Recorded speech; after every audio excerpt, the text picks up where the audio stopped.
So, imagine you're 15 and you get bored of playing video games. Instead, to pass the time, you decide to give some attention to an old hobby of yours, tracking down lost Mayan cities. You've heard that some ancient civilizations are said to have built entire cities based on constellations, so you decide to check out whether that was true for the Mayans. You find a book containing all the constellations the Mayan civilization believed to exist. You open good old Google Maps and map every ancient Mayan city discovered to date. You start seeing that this information actually matches. And truly, the biggest ancient Mayan cities correspond to the brightest and biggest stars of the Mayan constellations. Okay, this is getting interesting. You manage to map out over 100 ancient cities when you suddenly notice something strange. There's an area in the Yucatan Peninsula in Mexico where archaeologists have unearthed 2 Mayan cities. But on the constellation map, there are 3 stars. Could this mean there is a long-lost city waiting to be discovered nearby? You might think this sounds too daydreaming, but the story is actually true. The previous account happened to a Canadian teenager named William Gaddery. The boy is known as a science genius and had even won an award for the constellation theory we presented just now. When he noticed that a 3rd city was missing from the 23rd constellation he was examining, he began to scour the internet for satellite pictures that could help him solve this mystery. He looked into images from NASA, JAXA, a Japan-based satellite company, and Google Earth. These images were still insufficient to answer his questions, so he reached out to a friend inside the Canadian Space Agency. His friend provided him with state-of-the-art satellite imagery that gave him the answer he was looking for. According to the images, there is a large square area right on the border of Mexico and Belize, which looks like the remains of a city. William took the images to a remote sensing expert known as Dr. Armand Larocque from the University of New Brunswick.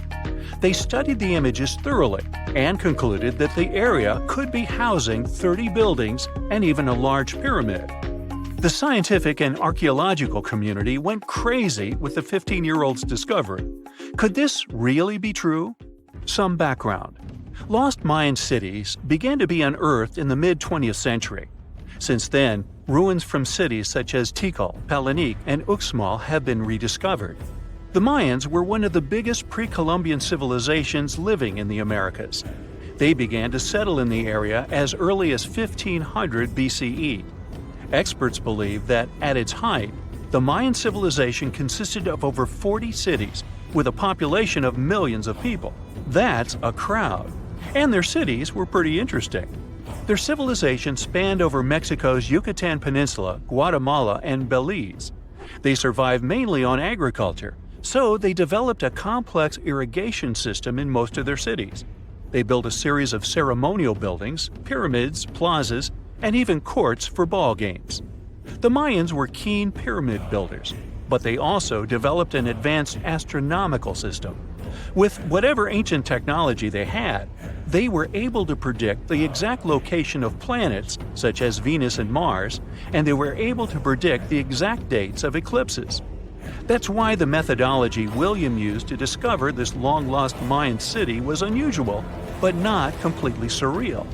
The Mayans were keen astronomers, so it wouldn't be too strange that they built their major architectural feats in relation to the sky, would it?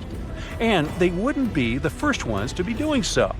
There is a famous fringe of Egyptology dedicated to studying how the Giza pyramids were built in perfect alignment with the Orion constellation, meaning that each pyramid was purposely built to align with one of the major stars of Orion's belt. According to William, he first had the idea to look at the Mayan constellations because he couldn't understand why the Mayans built their cities where they built them. Most major cities, such as Chichen Itza and Uxmal, aren't near any rivers or significant bodies of water. Instead, they're built on marginal lands and on top of mountains, which confused the 15-year-old. His next thought was that it might have something to do with astronomy. William named the new city he discovered Mouth of Fire, which is also my nickname, and he even won a merit award for his hard work. However, his theory was very much contested inside the archaeological community, and many Mayan experts work to debunk Williams' findings. Some archaeologists say that constellation theories are too unscientific. Anthony Aveni, a renowned anthropologist and astronomer, referred to Williams' methodology as an act of creative imagination. He explained that there is no way to be sure what the Mayan constellations really were. It's all just hypothetical.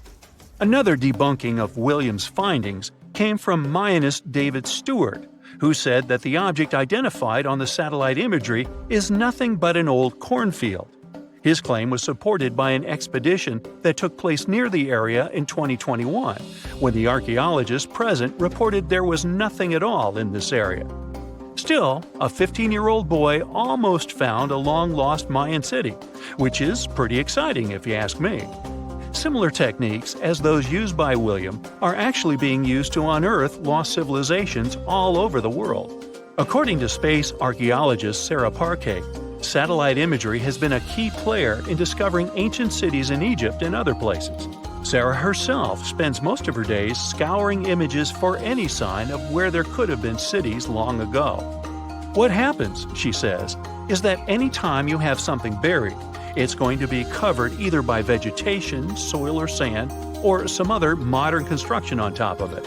In order to assess whether there is something hidden under large canopies of vegetation or not, she uses infrared technology, for instance. A major recent discovery in Brazil was done in a similar way. Satellite imagery detected a network of trenches dating back to 200 to 1200 CE. These suggest settlements that could have supported around 60,000 people.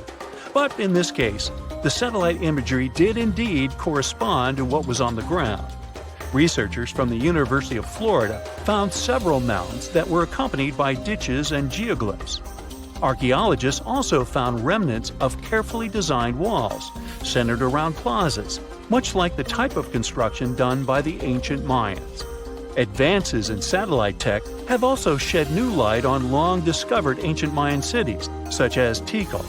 Located in the heart of the Guatemalan jungle, Tikal is believed to have been the capital of the ancient Mayan Empire.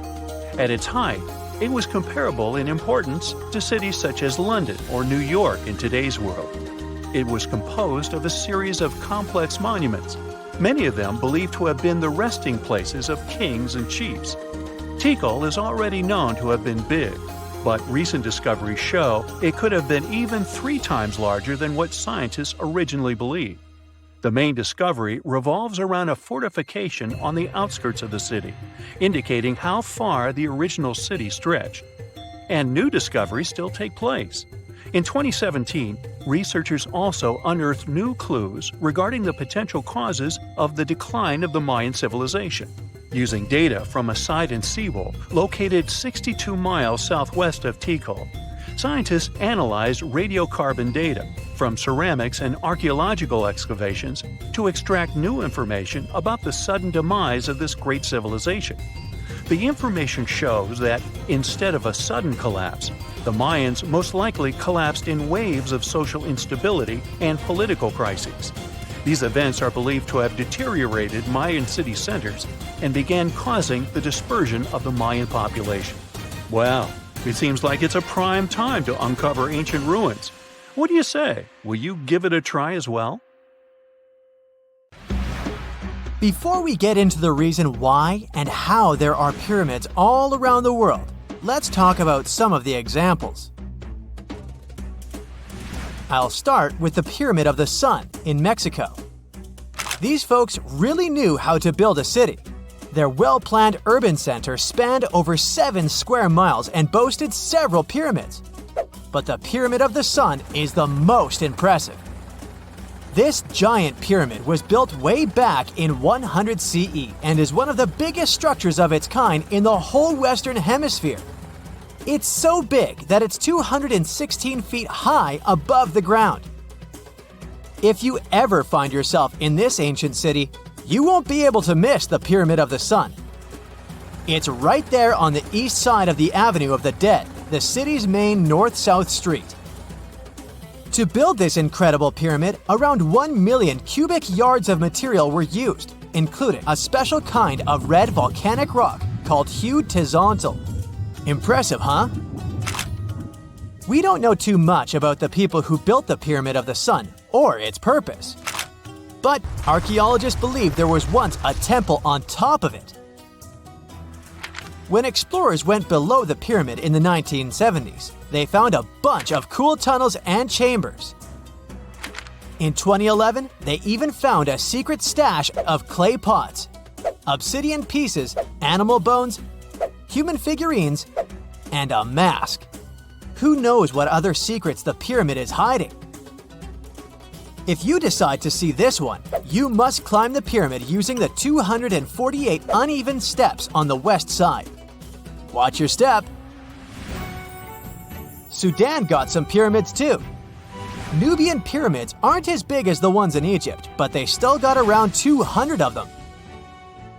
These ancient pyramids have been home to the tombs of the pharaohs of the Meroitic Kingdom for almost 1,000 years, who ruled Egypt from Nubia to the Mediterranean Sea. The pyramids at Meroe were constructed using granite and reddish sandstone.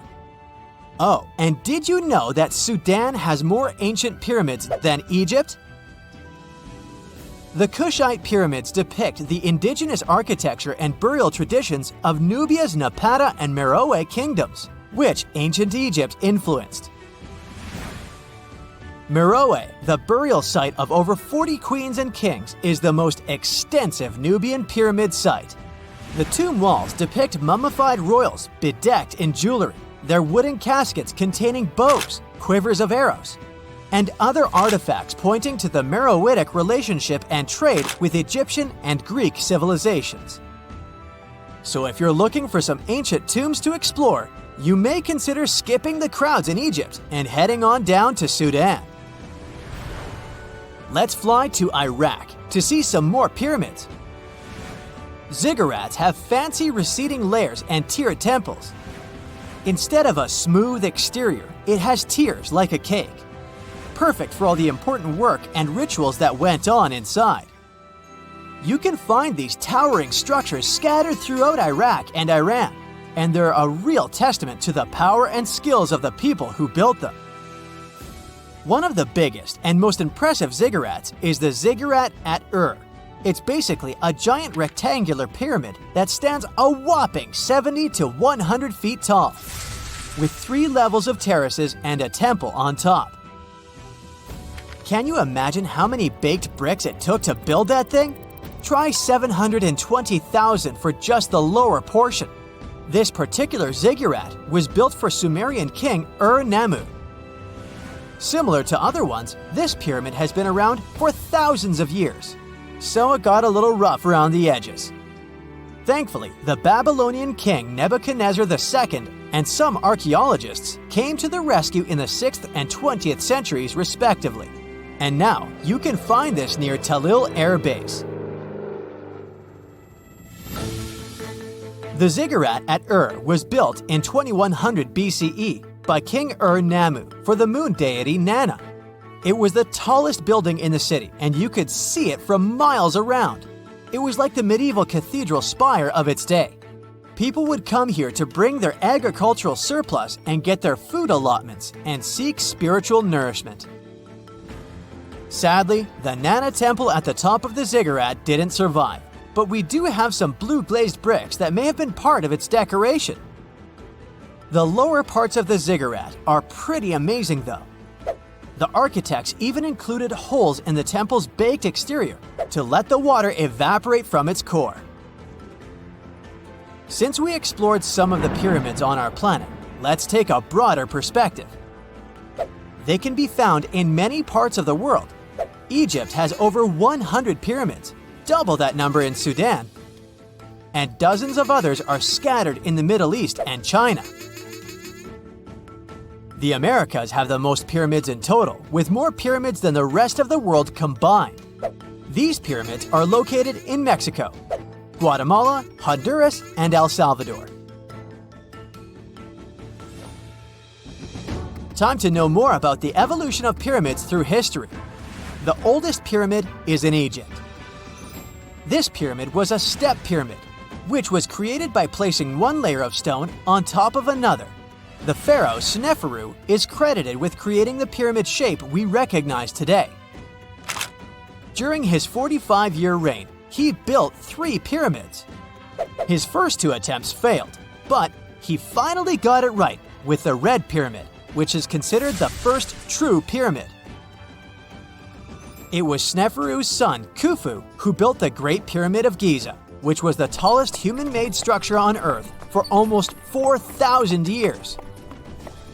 Latin American pyramids are similar to early Egyptian step pyramids, but they were built independently with no knowledge of each other. The pyramids in Sudan were built around 700 BCE and are tall but much narrower than those in Egypt. How in the world did all these civilizations build these things without even texting each other? After all, the Aztecs, Mayans, and ancient Egyptians were about as different as possible. But despite their cultural differences, they all seem to agree on one thing: pyramids were pretty cool. Step pyramids are all around the world because they were the most feasible and stable way to build large and tall structures without access to lighter building materials like wood and metal. The triangular form with a square base is the best way to build a sturdy structure, and having a cube structure would require more material for less height. Now, when it comes to pyramid design, the Egyptian pyramids were like giant triangles with a square base, smooth sides, and a pointy top. On the other hand, the Aztecs and Mayans went for a tiered cake look, with steps leading up to a flat platform on top. So, while all these pyramids share the same basic shape, they have their own unique flair. Each group built its pyramids using different materials, techniques, and slope angles.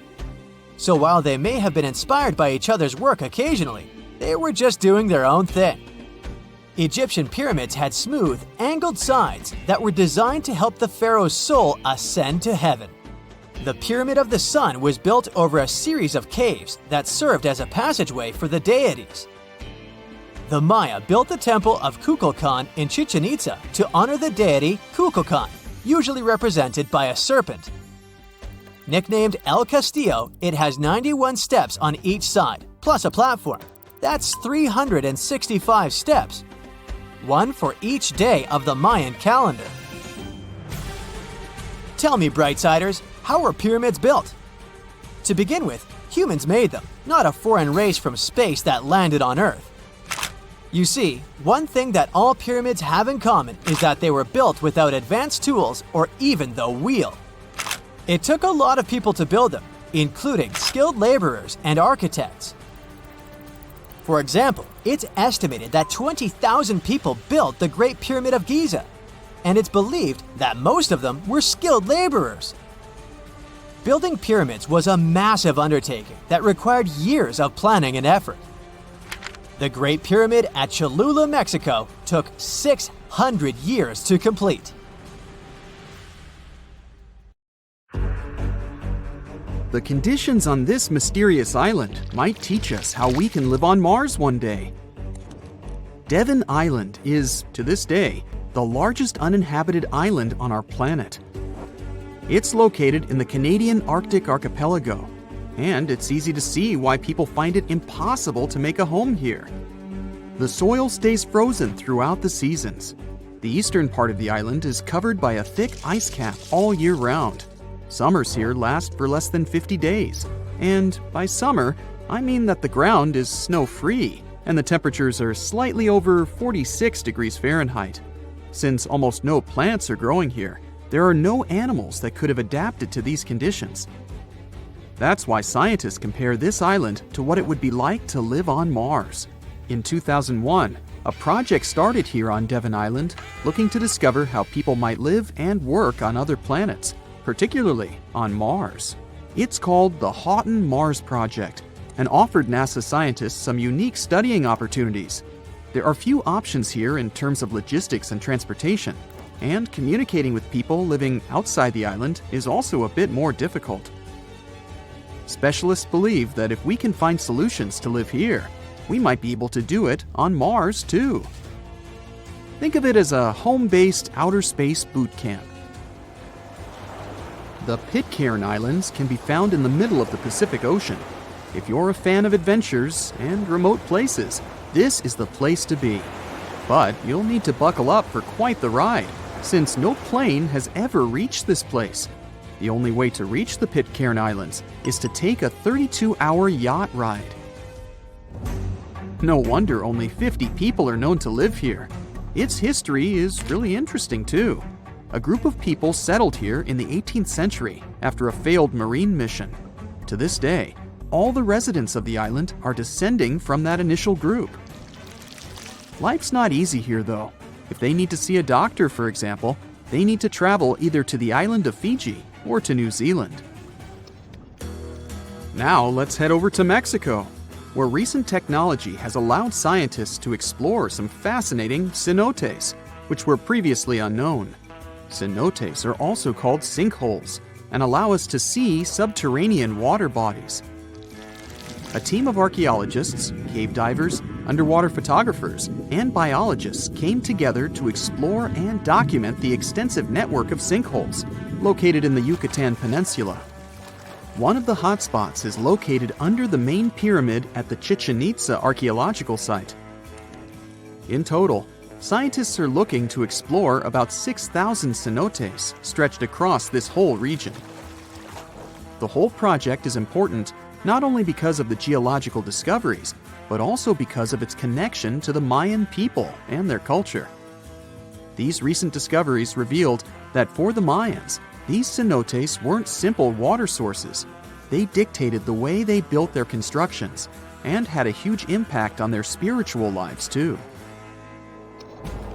The tallest mountain in the world is Mount Everest, sure, but it's been explored by scientists and tourists alike and doesn't hold many secrets. The mysterious Ganghar Puensum, on the other hand, is the tallest unclimbed mountain on our planet. The reason behind this unusual situation is not because of its remoteness or harsh conditions. Rather, because it's against local legislation to climb it. It's located in the South Asian territory of Bhutan, and the name of the mountain translates to the White Peak of the Three Spiritual Brothers. Local tradition dictates that mountain peaks shouldn't be available to humans and need to be left to the higher spirits. Mountains in this region can only be climbed up to 3.7 miles, but Ganghar Puensum tops 4.7 miles. For this reason, there's no official record of any human reaching the peak. Almost all of the previous expeditions have been inexplicably stopped at the midpoint. The next unusual spot should be on any travel enthusiast's bucket list, the island of Madagascar. For starters, it's estimated that about 90% of the species of plants and animals that are found here can't be seen anywhere in the world. But there's one small portion of the island that has baffled both tourists and scientists, the stone forest. It belongs to the Tsingy de Bemaraha National Park and features some unique limestone formations. They look like thousands of spiky towers that stretch hundreds of feet into the air. The distance between these formations can be anywhere from a few inches to the length of a city street. As beautiful as it is, it's really hard to get here. It'll take you a few days to get there from the nearest city. Once you get to the park, it becomes really difficult to explore too. It can take a whole day to go across as little as half a mile. The word Tsingys itself translates to where one cannot walk barefoot. To visit the remotest village in the whole world, you'll need to prepare yourself for quite the journey. From the United States, for example, the easiest route involves a 15-hour flight to Cape Town, South Africa, followed by a 6-day boat ride to reach Tristan da Cunha. Or you could take a month-long cruise through the South Atlantic Ocean, whatever works better.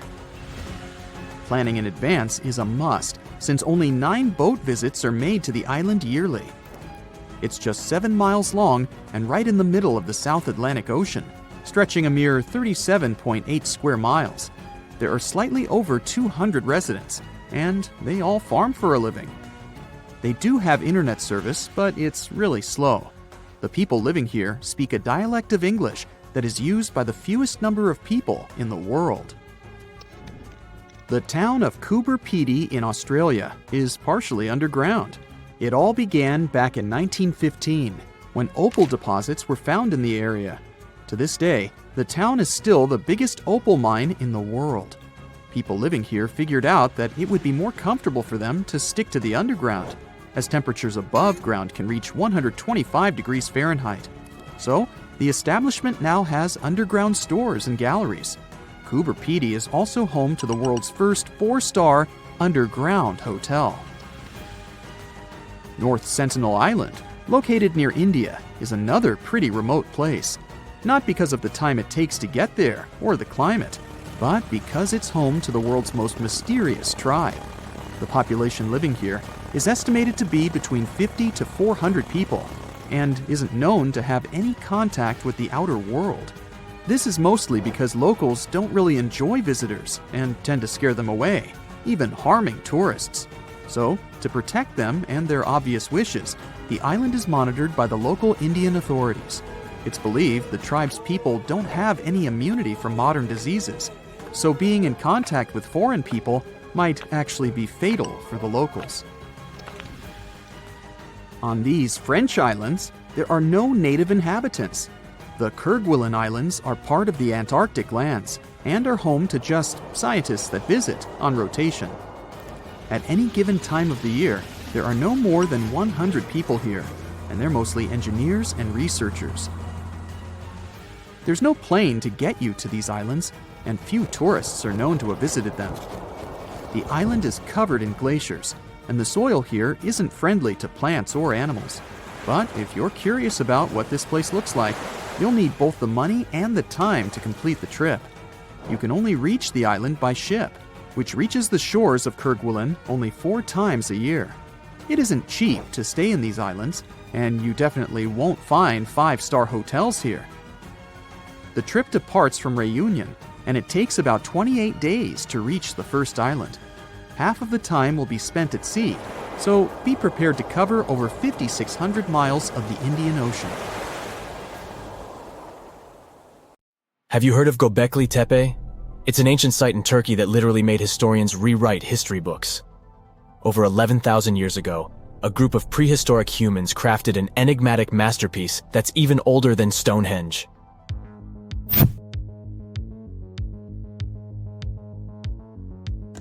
Before its discovery, archaeologists believed that people didn't know about iron and weren't good at making pottery.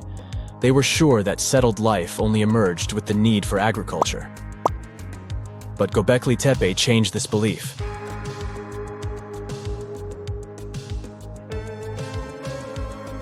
The place has revealed that it was the temple that paved the way for a settled life, not agriculture.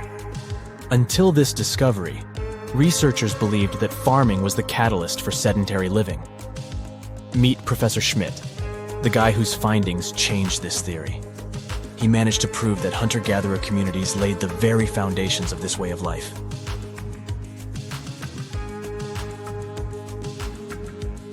Back in the 1960s, other archaeologists visited the area, but they totally missed the mark. While surveying the region, they stumbled upon a hill with scattered limestone slabs and concluded it was just an old burial ground from medieval times. Little did they know that there was so much more to uncover.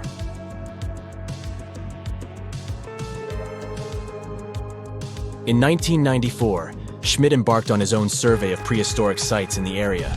Surprise! He instantly realized he had discovered something truly extraordinary.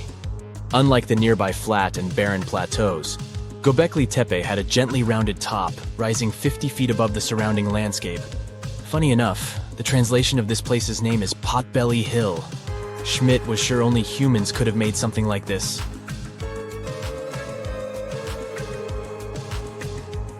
Those broken limestone pieces that were mistaken for gravestones turned out to be way more exciting.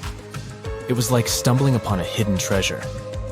The pieces took on a whole new meaning, and Schmidt with his team was about to dive into the secrets waiting beneath the surface.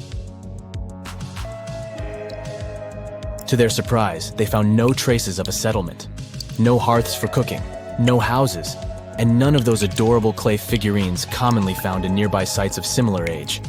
However, they uncovered that those ancient people used tools like stone hammers.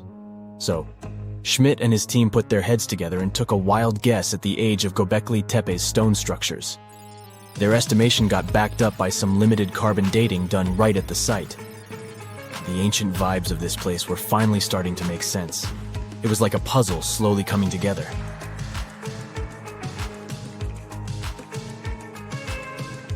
You may think that back then, people didn't have special tools to create something as cool as Göbekli Tepe.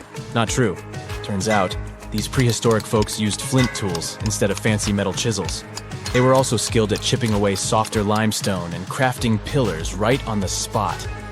Afterward, they carried the pillars a short distance to the summit and placed them upright. Once the stone rings were complete, they covered them with layers of dirt. Over time, they added new rings, and voila! You've got a cool hill to impress people in the future.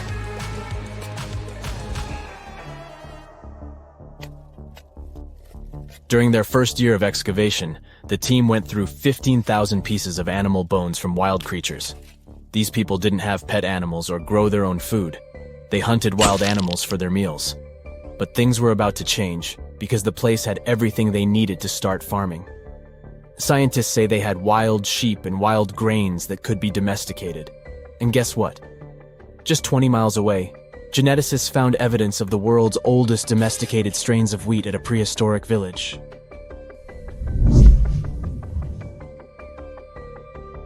These amazing findings have completely changed how we view civilization. In the past, experts believed that people needed to learn how to farm and settle in one place before they could build temples and develop complex societies. But guess what? Schmidt's research flips that idea on its head. He claims that the incredible effort put into constructing these astonishing structures actually set the stage for the development of advanced societies. It means that societal and cultural changes happened before agriculture. Schmidt has this fascinating hypothesis about Göbekli Tepe. He thinks it could have been a special burial site where people left their loved ones. And here's the twist. The burial site was adorned with fancy statues and symbols representing deities from the spiritual realm. The idea that Göbekli Tepe could have served as a sacred place adds another layer of complexity to the whole story. While the site's true purpose may remain elusive, Schmidt's insights invite us to consider the profound interplay between life and the afterlife, and the deep reverence ancient hunter-gatherer societies may have had for their departed ancestors. Now let's talk about the stars of the show, the mesmerizing T-shaped columns that dominate Göbekli Tepe. These mysterious structures range from 10 to 20 feet tall and most likely represent stylized human figures. But one figure stands out from the rest, the three-dimensional lion relief. This depiction really fires up our imagination. Why? Because it hints at the possibility that lions roamed Anatolia during the Neolithic period.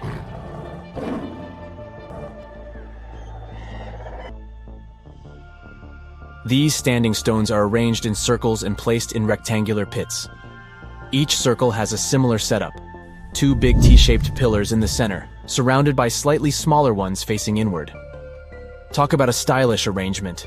These towering pillars reach a whopping 16 feet and weigh between 7 and 10 tons. Some pillars are plain and simple, while others are like works of art with intricate carvings. Foxes, scorpions, and vultures come to life, crawling and twisting on the pillars' sides. But it's not just animals depicted on these stones. Some pillars have abstract shapes representing humans, and even small carvings of clothing items. Some of them even have belts.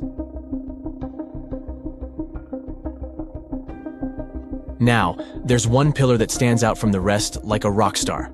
This super old stone pillar suggests that a comet crashed into Earth. It happened during a chilly period that lasted about 1,000 years. Previous studies examining Greenland ice cores hinted at this comet theory, but now the carvings at Göbekli Tepe prove it right.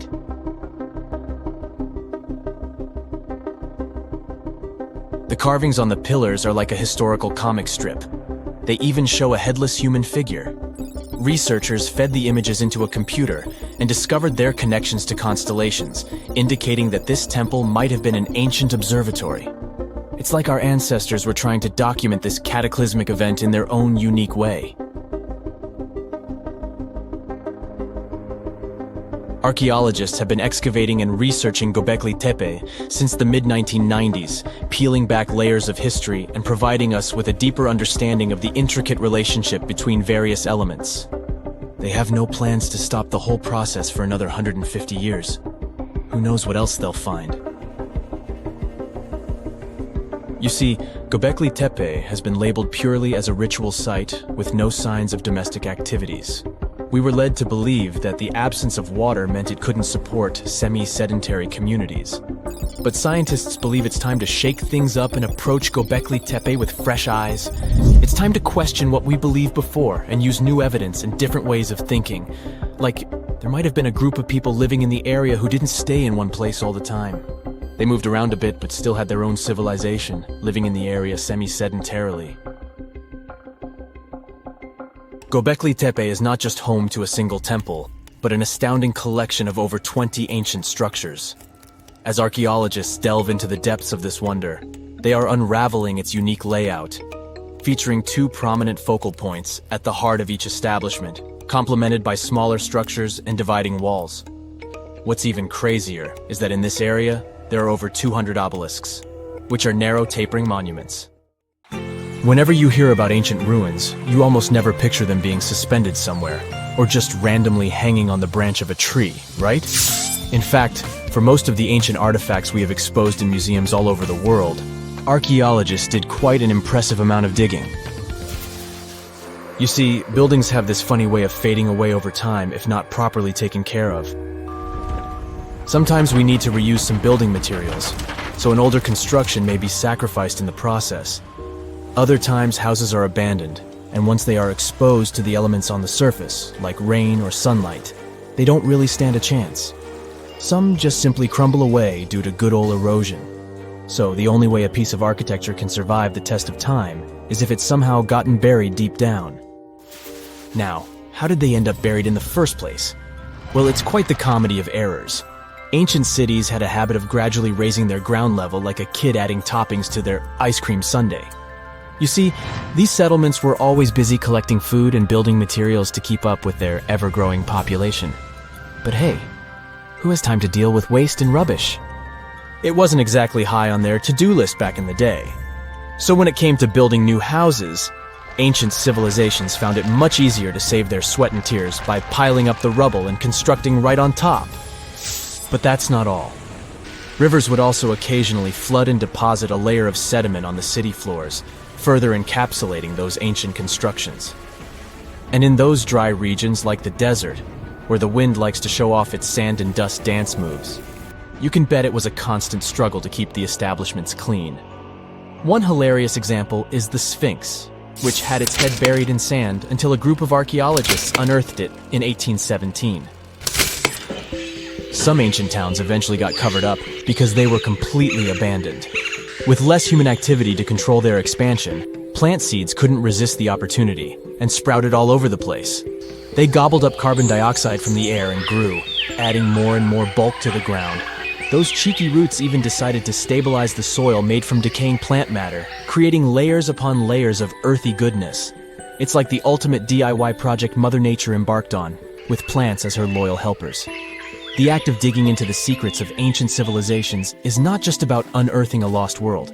It's also an epic quest to reveal the hidden treasures beneath layers of history. But how do archaeologists know where to dig in the first place? If everything is covered in layers upon layers of sediments, debris, and plant roots, they must have some sort of system they rely on before embarking on a new project, right? For starters, they're not always the ones suggesting an archaeological dig in a certain location. Let me explain. Let's say you're a contractor and you want to build a new fancy apartment complex in your city. Some local legislations have certain requirements before your project can start, though. For instance, before anyone starts building on a piece of land, they might need to bring in specialists to check the soil. These clever folks can be archaeologists, geologists, or paleontologists, and they need to keep an eye on things during development. If any artifacts or ecofacts, fancy word for organic remnants, are discovered, these experts swoop in to excavate and study them. But what about sites that have nothing to do with bulldozers and yellow hats? Archaeologists have more than one trick up their sleeves when it comes to locating ancient hotspots. They dive deep into historic records with a healthy dose of detective work. By sniffing out old documents and maps, they can piece together the puzzle of human activity in a specific area. If a site has been visited before, it's even better. Finding records of past excavations or historical accounts can give archaeologists lots of information on where to continue their treasure hunt. Before archaeologists start swinging their shovels, they engage in a bit of a visual scan mission. Armed with a grid system, they'll stroll around the site, keeping their eyes peeled for any artifacts that might be hiding just beneath the Earth's upper layer. From groundstone tools to historic glass and even ancient garbage dumps, yes, they're all so valuable. These keen-eyed explorers can spot signs of human activity faster than most people. If they stumble upon midden soil, fancy term for a garbage dump, they know for sure that humans once called this place home. Archaeologists don't just rely on their trusty shovels, though. They have an arsenal of gadgets to aid in their search for hidden wonders. Geophysical tools are like their secret weapons. Take the resistivity meter, for example. This clever contraption measures the electrical component of the soil and any buried features or artifacts. A buried wall, for instance, will create a different resistivity reading than the surrounding soil. Magnetometers and ground-penetrating radar work in similar ways, showcasing potential hints of ancient treasures in the soil. And who could forget our trusty old friend, the GPS? It helps archaeologists map out precise locations, like a high-tech treasure map, leading them straight to their pot of gold. Care to virtually visit some of the most important archaeological sites in the world? Well, follow me. In the United Kingdom, for instance, you'll find this interesting place called Stonehenge. It's one of many henges scattered around, but this one really takes the cake. Picture this. Massive ancient stones standing tall and proud, arranged in a funky outer ring and an inner horseshoe, with some smaller stones thrown in for good measure. And guess what? These amazing stones have been around for over 5,000 years. Talk about a serious case of rock-solid longevity. Now, here's where it gets interesting. According to local folklore, the legendary wizard Merlin whipped out his magic wand and poof! He teleported these massive stones all the way from Ireland. Apparently, some giants had assembled them there, but Merlin decided they would look much better at their new location. Others think it's just the ruined remains of an old Roman spiritual edifice. These amazing structures were built by our Bronze Age ancestors. With their simple tools and limited tech, they managed to create this monumental masterpiece. Impressive, right? Unfortunately, there's still so much we don't know about this area. Stonehenge's initial purpose remains a mystery to this day. Sure, there are lots of theories, but scientists have yet to agree on the subject. However, we do know that it's perfectly aligned to catch the sunrise during the summer and winter solstices. The ancient city of Pompeii is an equally amazing archaeological site. Picture this. Mount Vesuvius, a notorious troublemaker, decided to throw a volcanic tantrum and completely covered this ancient Roman city. It turned it into a time capsule, located outside present-day Naples in Italy. Fast forward to the year 1748, when a bunch of adventurous explorers stumbled upon Pompeii. Lo and behold, they discovered a treasure trove of well-preserved goodies. Streets, houses, food. Probably a bit stale by then. Blingy jewelry, fancy sculptures, colorful frescoes, everyday household items, and even animal and human remains. It was like an epic archaeological party. From the looks of it, Pompeii had it all. Fancy houses and villas, a massive 20,000-seat arena, cute little artisan shops, hangouts like taverns. And let's not forget the saucy spots like those luxurious bathhouses for some intense pampering. There's also the Sanctuary of Apollo, where people used to gather for their daily dose of worship. And of course, the bustling heart of the city, the Forum of Pompeii, where all the cool people used to hang out. And guess what? Pompeii is so cool that it made it to UNESCO's World Heritage List back in 1997. That's like the ultimate Hall of Fame for historical awesomeness. It also includes many other famous buildings and sites, like the Taj Mahal in India and the Acropolis of Athens in Greece. Imagine working 7 days a week on a large-scale construction site. You, along with thousands of others, carry millions of stone blocks and put them on top of each other according to a complex system. You work without modern construction equipment. You have no air conditioning or constant access to water. It's so hot outside that you can fry eggs on the road. You've been building the pyramid for decades, and now, when it's finally done, you enjoy the result of the colossal work of thousands of people. You're looking at a giant cultural monument of global value that will freeze in time and amaze people for tens of thousands of years. A few thousand years have passed. People in the 21st century see the pyramids and are like, "Wow, I can't believe humans have built this." Yeah, the people who built the pyramids wouldn't have appreciated such a theory. But actually, there are reasons to believe that people built it using some fantastic technology. From the outside, it seems the Great Pyramids are just big triangles of stone. People just put some heavy blocks on top of each other, and that's it. In fact, the design seems too perfect to be true. The pyramid consists of more than 2 million blocks. They lay so close to each other and are so even that you couldn't squeeze even a thin sheet of paper between them.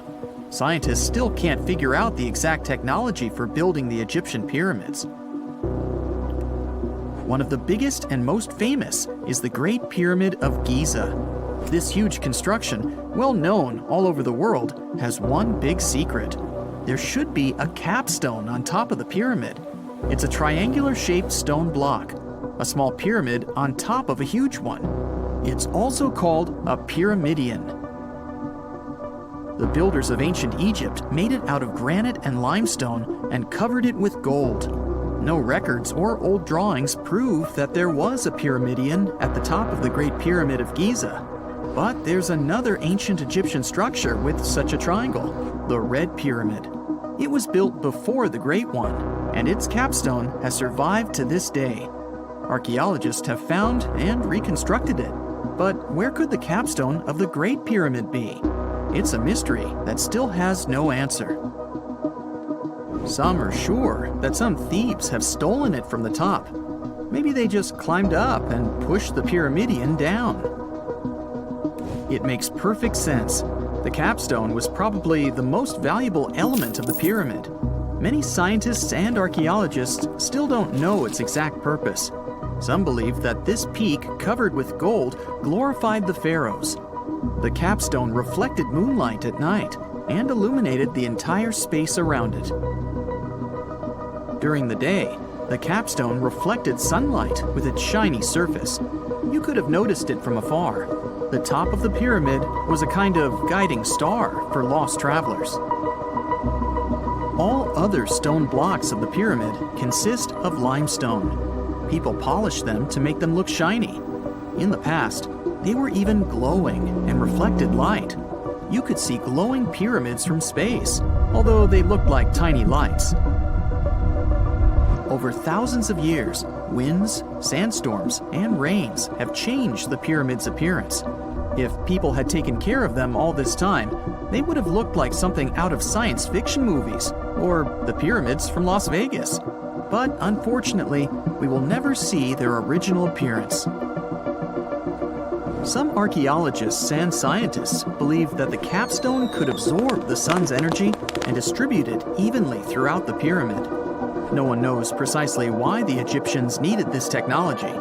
There's a theory the pyramids are ancient energy systems. The pharaohs applied this energy to use some unique technologies that were more advanced than all the achievements of the 21st century.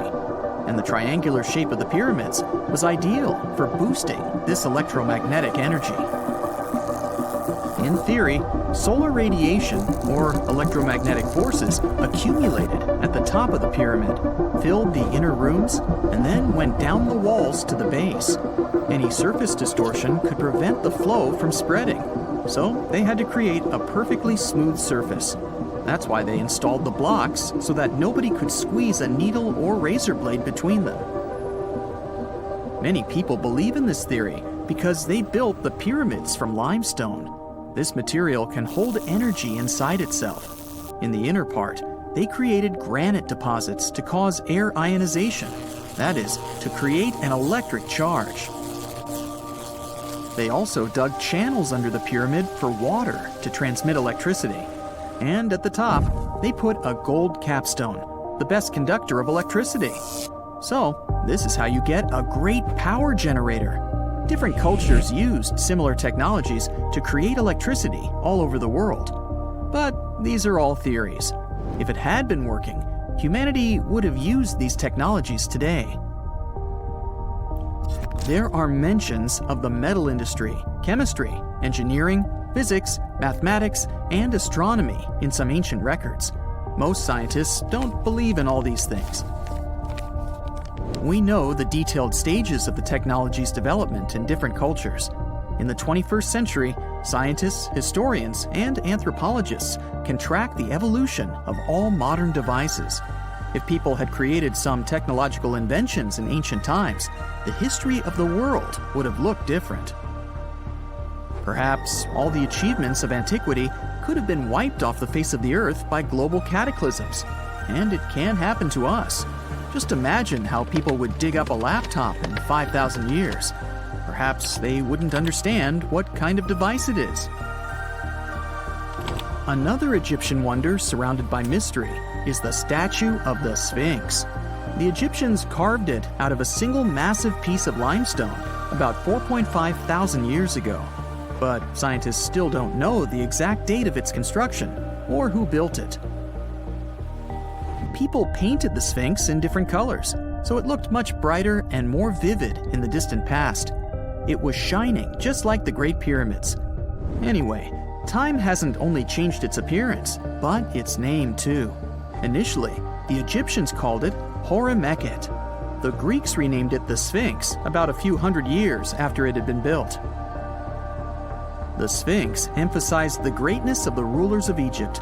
It also performed a symbolic function of a watchdog guarding the tomb of the pharaoh and the paths leading to it. This version sounds realistic, since archaeologists have discovered many secret entrances at the foot of the Sphinx. Perhaps these rooms and intricate tunnels lead to underground halls with treasures. And treasures don't always mean gold and jewelry. According to legends and theories, the Sphinx guards the Hall of Records, the storage of all humankind's knowledge. The information about the ancient mythical state of Atlantis could be there. You can find many detailed maps of the internal dungeons of the Sphinx on the internet. They show structures 12 stories deep under the statue. It looks like a small city filled with gold, scrolls of knowledge, and various ancient artifacts. But don't believe all these maps. These are just theories. Several thousand years have passed, but people have very little information about it. Archaeologists know that there are still many strange and exciting things about the Sphinx that are still undiscovered. Some locals are afraid to research because they believe they can awaken something terrible from the underground depths. Therefore, it's mostly scientists from other countries who conduct the excavations. In 1998, scientists discovered strange tunnels leading to empty rooms under the Sphinx. They realized that some people tried to get there through tunnels in the past, and maybe those people took all the treasures that were there. One of the legends says that some powerful artifact lays beneath the Sphinx. Its technology can change the whole world, but the locals are hiding it because it can damage the planet. Some believe that you can find evidence of unknown technologies painted on the granite walls in the pharaoh's tombs. But most likely, these paintings and signs tell us the myths and legends of ancient Egypt. But what if Egyptian symbols and drawings are detailed instructions for using ancient technologies? What if the locals that lived at that time thought, people in the future won't be able to get energy themselves. Let's leave some detailed instructions for them. Anyway, there are many riddles and theories. In reality, the search for answers is a dangerous undertaking, since it's not easy to get into the underground halls. Excavations can ruin the structure of the entire Sphinx. Any person inside the tunnels may get lost and never be able to find their way back. Besides, it costs a lot of money. Now, what would be awesome is if people could invent some device that could scan underground areas and show their detailed models. If someone finally invents time travel and you hop on a trip to the past, you won't recognize many of the things you know and love today. the Statue of Liberty and the Egyptian pyramids, some basic gadgets like the remote control and your laptop, and even the corn you have for lunch have all changed beyond recognition. When the pyramids were originally built in ancient Egypt and Giza and other places, they didn't look sandy brown at all. All of them were covered with white limestone. If you had seen them under the hot African sun, you'd have to look away. That's how smooth and shiny they were. Builders used around 6 million tons of this material for the Great Pyramid of Giza alone. It's the largest one you can still see on your trip to Egypt. The local rules were quite a thrifty crowd, and they reused some of the casing stones for other construction projects. A massive earthquake in the 14th century has also loosened some of the stones, so you won't see a lot of limestone, but some of it is still there, on top of the Pyramid of Khafre in Giza. It looks like it has a second peak on top of the first. In ancient times, all pyramids used to have capstones called pyramidions, covered in a mix of gold and silver. Most of them have been lost over the centuries, but you can still see a few of them at museums. They show images of Egyptian deities. The pyramids were probably modeled after a sacred pointed stone, the benben. It represented the rays of the sun. Now, lifting heavy rocks wasn't so simple without the tech we have today. I guess you'll agree with me if you helped your friends move at least once, and they made you carry the couch. But those smart Egyptians of the past thought of that and chose the pyramid shape. It lets the weight distribute evenly throughout the whole thing. The Statue of Liberty has also had a major makeover since it was first unveiled in 1886. Believe it or not, it used to be a shiny brown color, just like a penny. 20 years later, it changed its color to green. It wasn't a fashion statement, but a chemical reaction. The statue is covered with hundreds of thin copper sheets. When copper reacts with air, it naturally forms a protective layer called verdigris.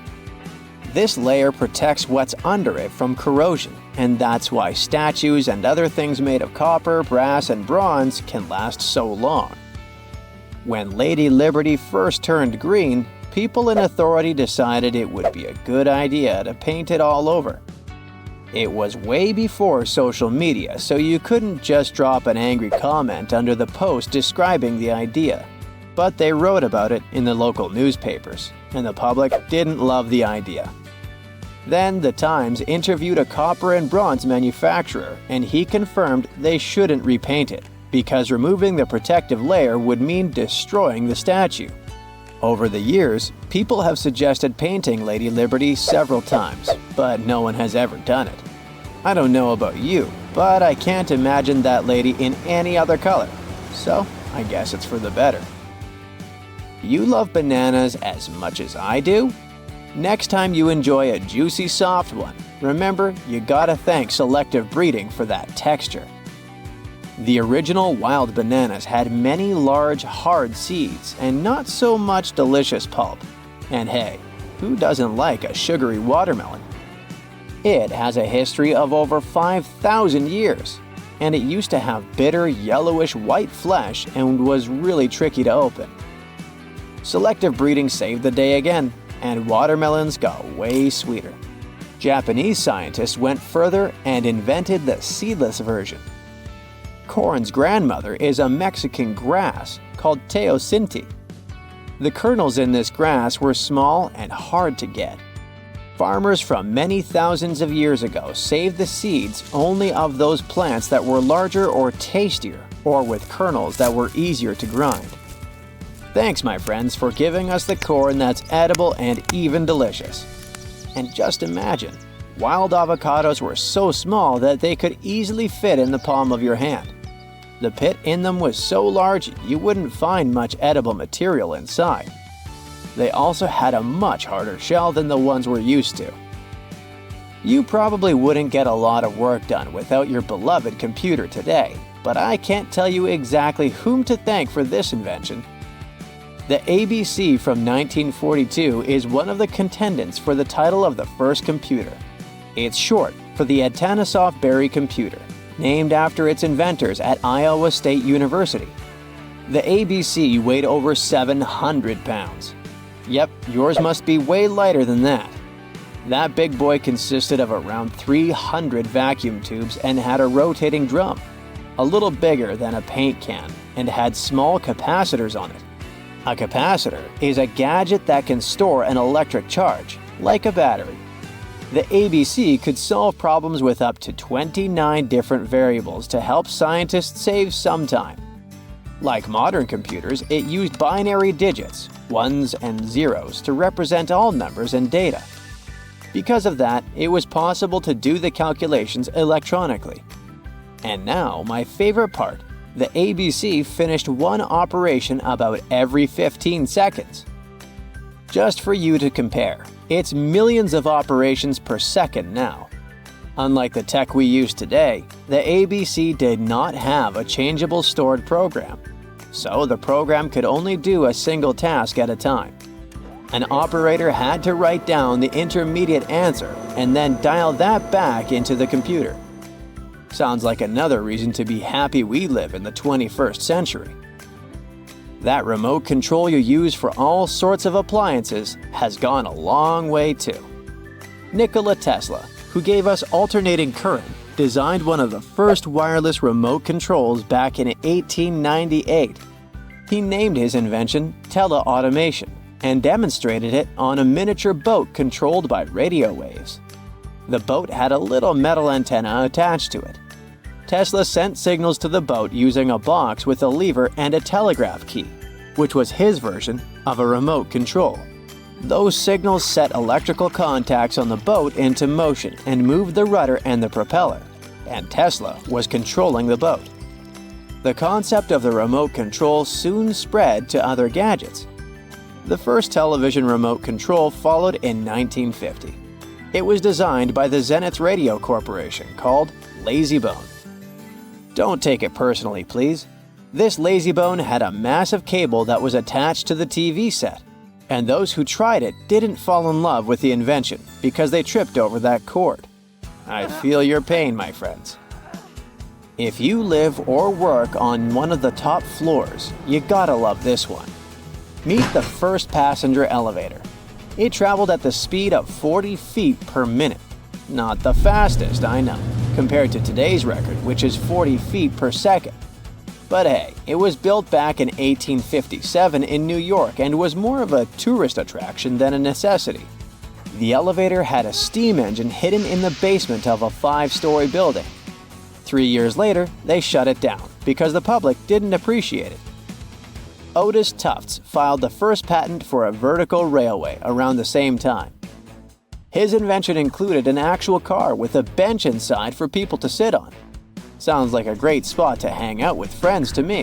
What do you say? Then they started adding elevators to luxurious hotels around the world. They were entire rooms with a rich design, upholstered seats and mirrors on the walls, and sometimes even a small chandelier. There was an obligatory operator who'd close the door and the car would start its super slow ascent. It was still more about style than about speed, so I guess I'd choose the stairs. It's nighttime, and you're about to walk inside Pharaoh Tutankhamun's final resting place. You know, King Tut. You don't have a torch, but at least you came with a flashlight. You walk down several flights of stairs and observe how the walls are carved in hieroglyphics and what looks like a spell. Those who take anything from this place will be doomed for life, the spell says. Even if you don't really believe it, this scares you a little bit. You find a huge stone door. Is it a trap? You manage to open it, but oh no, it's only an empty chamber. You check your map. It seems like you're heading in the right direction.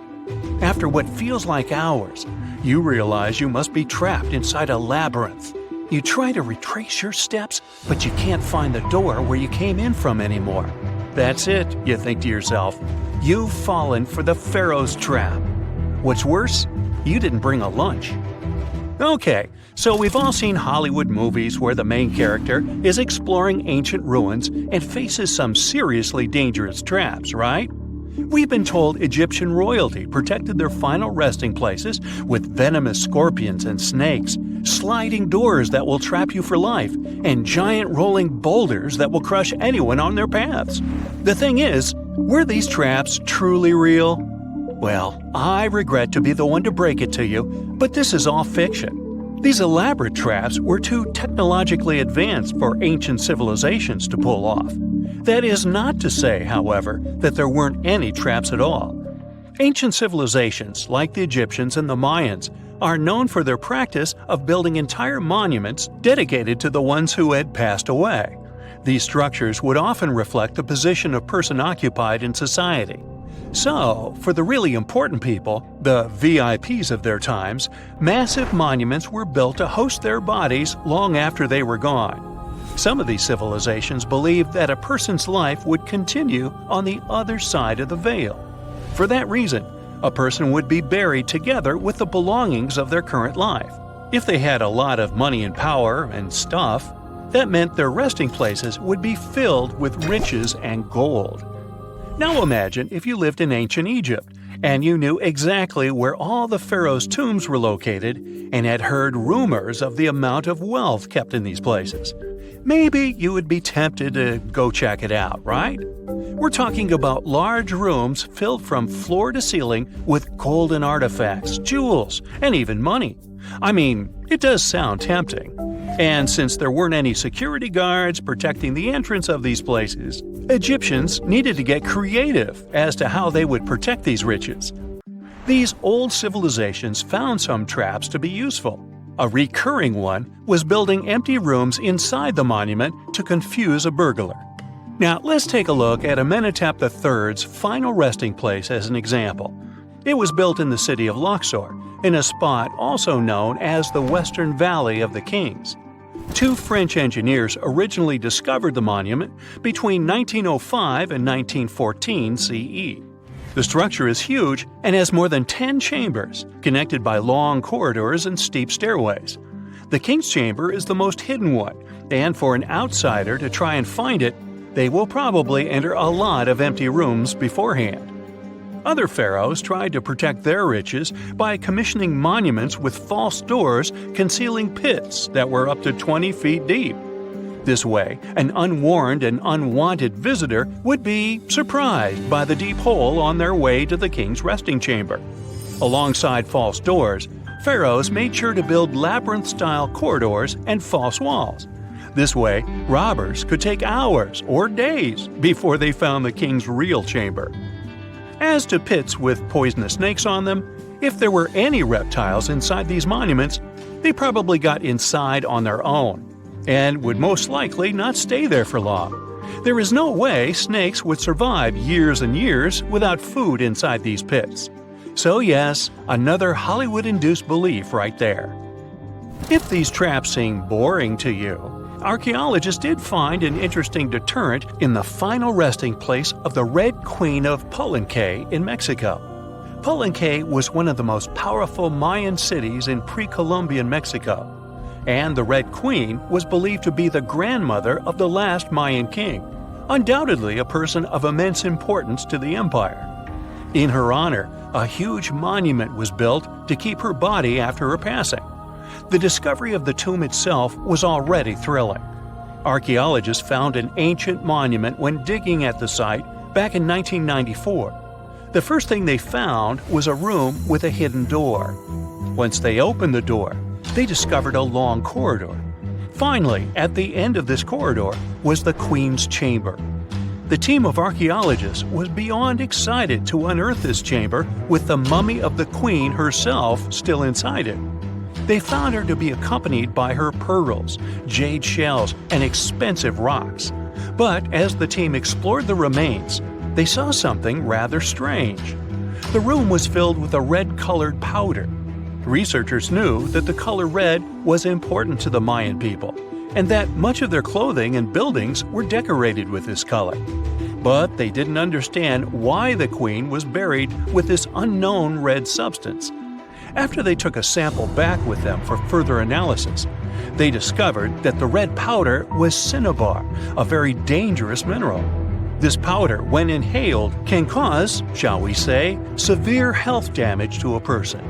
The team concluded that this could only be a trap for anyone trying to steal her riches. Okay, so dangerous powders might have worked as the most intense traps we've seen until now. But perhaps the cheapest way to keep out unwanted visitors was to advertise spells written out all over the monument. We'd probably laugh at these today, but back in the day, they were more or less effective. Spells usually said that the person who took anything from that place would meet a tragic fate. Some spells said that robbers would lose their houses in big fires or terrible floods. Other spells said burglars would have incurable and undiagnosed health issues, but they weren't really enough to stop people from taking any gold. There are some stories surrounding how these spells might have been real. One of them is from the famous British Egyptologist Howard Carter, the one responsible for unearthing Pharaoh Tutankhamun's resting place in the 1920s. After months of unsuccessful digging, Carter discovered the tomb's existence by chance. He found the entrance to a stairway right beneath the soil where he had been searching all those months. With the help of a team, he cleared the piles of sand blocking the stairs and discovered a doorway. The door had several royal symbols carved into it, and Carter knew this could only mean a very important person had been buried there. And he was right. With a chisel, he made a hole in the top left-hand corner of the doorway and lit his vision with the help of a candle. He couldn't believe what he was seeing, the reflection of several golden and jeweled items crowding the chamber before him. Lost for 3,000 years, Carter had just discovered the final resting place of King Tut. But the story didn't finish here. This discovery was accompanied by a series of unfortunate events that led people to believe it had something to do with the pharaoh's spell. Carter himself mysteriously passed away just a few years later, and some of his assistants lost their houses in floods, just like one of the spells threatened. Some say it's just coincidental, as there's no real proof of these things being connected. Well, what do you think? Was this an effective trap after all? Now here's something. Baltic amber is one of the most common resins found in the world. The reason for this is that due to the vast forests of pine, their numerous deposits are so common they provide wonderful treasures from long ago. Ants are especially common in the Baltic amber, which comes from pine trees. Its resin is rich in sugar, so the ants often live amongst the trees, close to the easy source of food. One block found in East Germany has preserved one ant that is estimated to be about 48 million years old. Think of the birthday cake. But what makes this find interesting is another animal inside the amber. It's a mite, notorious hunters in the insect world, capable of traveling at great speed. These guys quickly latch onto their hosts, sucking them dry. They're also capable of destroying entire hives in one go. And within this piece of amber, the amber provides a display of their final struggle. In Southeast Asia, feathers belonging to something unique have been found from 80 million years ago. They were captured in resin during the Cretaceous period, a peak time for dinosaurs. The many feathers inside are from the coelurosaur. It looks like a dinosaur, but this animal is more related to birds. Other feathers like this have been found in resin. They belong to avian and other non-flying dinosaurs. The discoveries have helped reimagine what dinosaurs actually look like. Still, dinosaurs may have had feathers instead of being completely bald. Of course, for most of them, the feathers weren't used for flying, but they helped the dinos stay warm. However, the feathers weren't all that was found, and a part of the coelurosaur's tail is also preserved. Still, it's so small and ancient that its DNA hasn't survived to map their entire genome. The enclosed tail is also very delicate, and it can't be removed from its protective amber shell. But although these findings can only be observed, they've still provided a great insight in the evolution of birds. But how does amber preserve things so effectively, even at the initial stages? The trees produce the resin to protect any small gaps in the bark against feeding insects. Its antiseptic nature and lack of water content ensures it doesn't degrade for a long time. This also makes it more resilient as it petrifies over long periods, eventually becoming a fossil. Some of the oldest amber ever found was from the Triassic period, showing how long it can last. The pieces from Italy are about 230 million years old. And inside one of these ancient droplets holds the oldest arthropod ever recorded. This mite found inside has provided a broader understanding to their evolution. Today, they're known to mainly annoy gardeners by feeding on the petals of flowering plants. However, at the time the mite was caught, flowers didn't have any petals, and it would be without this tasty meal for another 100 million years. Now, 100 million years ago, Myanmar was part of Gondwana, the great supercontinent. At that time, Myanmar wasn't part of Asia yet. But it was still lush with a great forest, which contained many species of lizards that lived amongst the undergrowth, hiding away from dinosaurs. Many of them have been stored within amber. This fact helped discover ancestors of geckos and chameleons. By using CT scans, scientists have analyzed them, providing a glimpse into the formation of their scales, teeth, feet, and claws. It also provided an understanding of how these archaic creatures once appeared.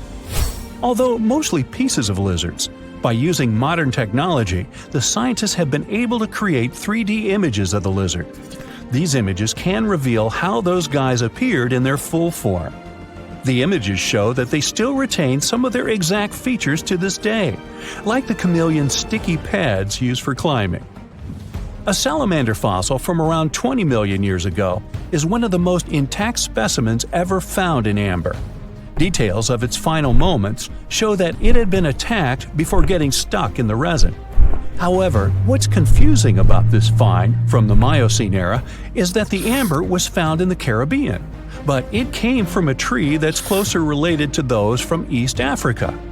The lizard also has ancestry from the same area. Finds like this have opened a whole new understanding about how these small lizards migrated. It's expected that they would have ridden fallen logs, which took them across the seas to new homelands, not only to the Caribbean, but to all continents except for Antarctica. Nobody goes there, it's too cold. In the Dominican Republic, you can find some of the rarest of all ambers. This Dominican amber came from neotropical forests from around 20 million years ago. Many of the trees that made the resin are now extinct. The amber is almost completely see-through and can come in an array of beautiful colors. The most common colors are red, yellow, and even blue, and are easily mistaken for gemstones. One was found with a flea caught in it, dating to when the forest was at its peak and the mammalian variety thrived. Fleas were likely common at the time, and this flea in particular had recently fed on a mammal before getting stuck. However, something more intriguing was found within the flea. While scientists checked what mammal DNA was within the flea, they found that it was carrying an ancient bacterial blight. These blights have been constant throughout Earth's history, dramatically decreasing populations of animals and plants. This now extinct blight in the amber helped scientists determine how much the bacteria have evolved and how it spread. Now, most remnants of insects inside amber aren't much more than the exoskeleton bodies. But with some found in Myanmar, they were so well preserved that even the color of the insects is still intact. Colors in nature appear in three different ways. The first is bioluminescence, that's produced by a chemical reaction within a living organism. The second is about pigments, where the color appears in an animal or plant tissue. The third is called structural coloration, and the production of colors here is explained by microscopic surfaces fine enough to react with the light. The rare insects in amber were found in the form of structural coloration, but only at specific wavelengths. It all explains the very intense colors rarely found. 99 million years later, these bugs can still show their vibrant colors – blue, purple, and green. Some of them appear so different in color and shape that they almost look like they're from another world. Which of course they are, a very old one. Ants have been around for about 168 million years, based on fossil evidence provided. They're well known for their social hierarchies and their hive mind system. They've dominated almost every corner of the insect world, but when these social capabilities came about have been difficult to determine. Yet, recently, amber dated from 100 million years ago has shed some light into their evolution. Several amber pieces have preserved various ant types, including the worker ants, guardian or soldier ants, and even a queen ant. Before these pieces were found, it was estimated their social nature occurred millions of years later. A piece of amber dated 100 million years ago helped shed light on the evolution of birds. A perfectly preserved bird that hatched preserved in amber was already equipped with its flight feathers. With the earlier physical abilities, they would be capable of moving around the nest by themselves at a very young age, and it's expected they could search for their own food almost immediately. But as birds continue to evolve and spend more time in the skies, their brain developed larger for their cognitive abilities. After hatching, their early development was then more focused on the brain, and the chicks slowly became more reliant on their parents over time. In Spain, a massive treasure trove of amber and other fossils has been found. Inside, there were remnants of an entire ecosystem that existed 110 million years ago. A bunch of individual fossils were found. The vast collection includes many types of insects, mollusks, arachnids, plants, 50 different dinosaur bone fragments, feathers, and hair from mammals, and a McDonald's burger wrapper. Nah, just kidding. With the abundance of findings, it's helped researchers understand the ancient terrestrial ecosystem that once existed. With loads of specific details of the environment, they've reconstructed the swamp. This way, it's now possible to experience what it was like in the world of dinosaurs. So what comes to your mind when you hear the word Antarctica? Most likely, cold, snow, ice, and penguins. Yet, this is one of the least explored regions in the world that hides many strange and unique things. Check them out. You don't have to go to Antarctica to see this weird thing. All you need to do is open Google Earth and move to one of the southernmost islands of Antarctica, King George Island.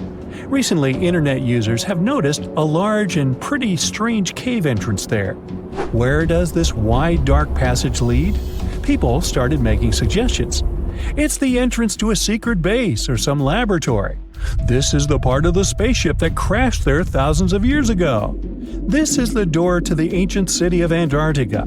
Perhaps there's a giant rock mountain with an ancient cave beneath all this snow and ice. Well, there's some ideas.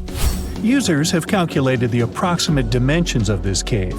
It might be about 74 feet high and 250 feet wide. You could hide a Boeing passenger jet in there. Nature probably created this entrance. This is a logical explanation, but there are two strange factors. First, take a look at the foot of the mountain. It seems that there are steps there. They're dark in color, as if they're made of stone. And if you look closely, you can notice something similar to human footprints. Has anyone entered this cave? Or maybe someone is still living there now. The second oddity is the disappearance of the mysterious finding. For the first time, people noticed it in a Google Maps snap in 2007. Then the entrance disappeared. Then it reappeared a few years later. After that, it vanished. And in 2022, people saw it again. Perhaps old snow melts, a new layer falls, and then the wind blows it away and the cycle repeats. But the alleged steps leading deep into the cave make one doubt the natural origin of this tunnel. You can easily find the coordinates on the internet and visit the cave via Google Earth. You might see something there and tell the world. There's another strange thing people discovered with the help of Google Earth. In 2020, one user found a strange object that looked like a giant ship 100 miles off the coast of Antarctica. It was covered with ice and snow and lying on its side. It looked like a cruise ship. You could notice the windows, the deck, and the bridge. But not all people agreed with this. Some claimed it was a spaceship. Others said it was some kind of secret building. The user who first noticed the ship stated that its size was about 400 feet, which is the perfect length for a passenger vessel. But what is this ship doing in such a remote place in the middle of a glacier? How did it get here? Who was its captain? No one has found the answers to these questions yet. In 2016, people using Google Earth discovered a photo of an unknown sea monster floating off the coast of Antarctica. This creature resembled a giant squid with a length of about 200 feet. This is slightly shorter than 3 train cars. Just imagine this kraken swimming in Antarctica's dark icy waters and dragging to the bottom everything it meets on its way. Maybe it's the great and terrible Chulu, or one of its offspring. You will quickly notice this blood-red waterfall among Antarctica's endless, dazzling white landscapes. Don't worry, it's not blood. For many centuries, the waterfall has been painting snow in a bright red color. The stream flows straight out of a white iceberg. Let's look inside and find out what's happening there. Millions of years ago, there was a small crystal-clear pond, but then a glacier formed around it. A thick layer of ice and snow blocks sunlight, heat, and oxygen access. For millennia, the reservoir remained in this cold vacuum. But at one point, the water made a hole in the icy wall and broke out. When this salty water comes into contact with oxygen, it immediately turns scarlet or rusty. Antarctica is the only place where you can find such a unique natural phenomenon. One of the driest places on Earth is located in Antarctica. It's one of the most lifeless deserts in the world, the McMurdo Dry Valleys. In this desert, you won't see the scorching sun, hot sand, and cacti. A desert means a place with a lack of precipitation and life. The McMurdo Dry Valleys meet these parameters. But this place is also unique for Antarctica, since you won't find glaciers there. Despite the frost, ice can't form in the desert because it hasn't rained for millions of years there. It also never snows. A strong wind coming from the mountains reaches speeds up to 200 miles per hour. It would be difficult for you to stay on your feet there. The wind is filled with moisture. It heats up and evaporates all the liquid and snow in the desert because of its high speed. Only dry air reaches the ground. But you can find several lakes there. They don't freeze, only thanks to the high concentration of salt. The water is so salty that large life forms can't develop there. But scientists have found microscopic organisms near the lakes. 20 million years ago, Antarctica was filled with swamps, trees, and swarming with insects and animals. But now, it resembles the surface of Mars, literally. Scientists and astronauts are exploring such regions as the McMurdo Dry Valleys, since the natural conditions there are similar to those on the Red Planet. So, before you go to Mars, you can practice living in similar places on Earth. Also, scientists discovered an underwater world in the Antarctic filled with hundreds of amphipods, crustacean animals similar to shrimp. Wait a minute, it happened in the Antarctic? But the McMurdo Dry Valleys are located in Antarctica. Well, the words are very similar, but what is the difference? Oh, and don't forget the Arctic. The Antarctic is the region in the southernmost part of Earth that houses the continent of Antarctica, and the Arctic is another land altogether. They have the same natural conditions, frost, ice, and snow, but they're located in different parts of the planet. The Arctic is at the North Pole, Antarctica is at the South Pole. Now, back to the discovery. Scientists put forward theories that the ice of the Antarctic hides a vast network of freshwater rivers and lakes.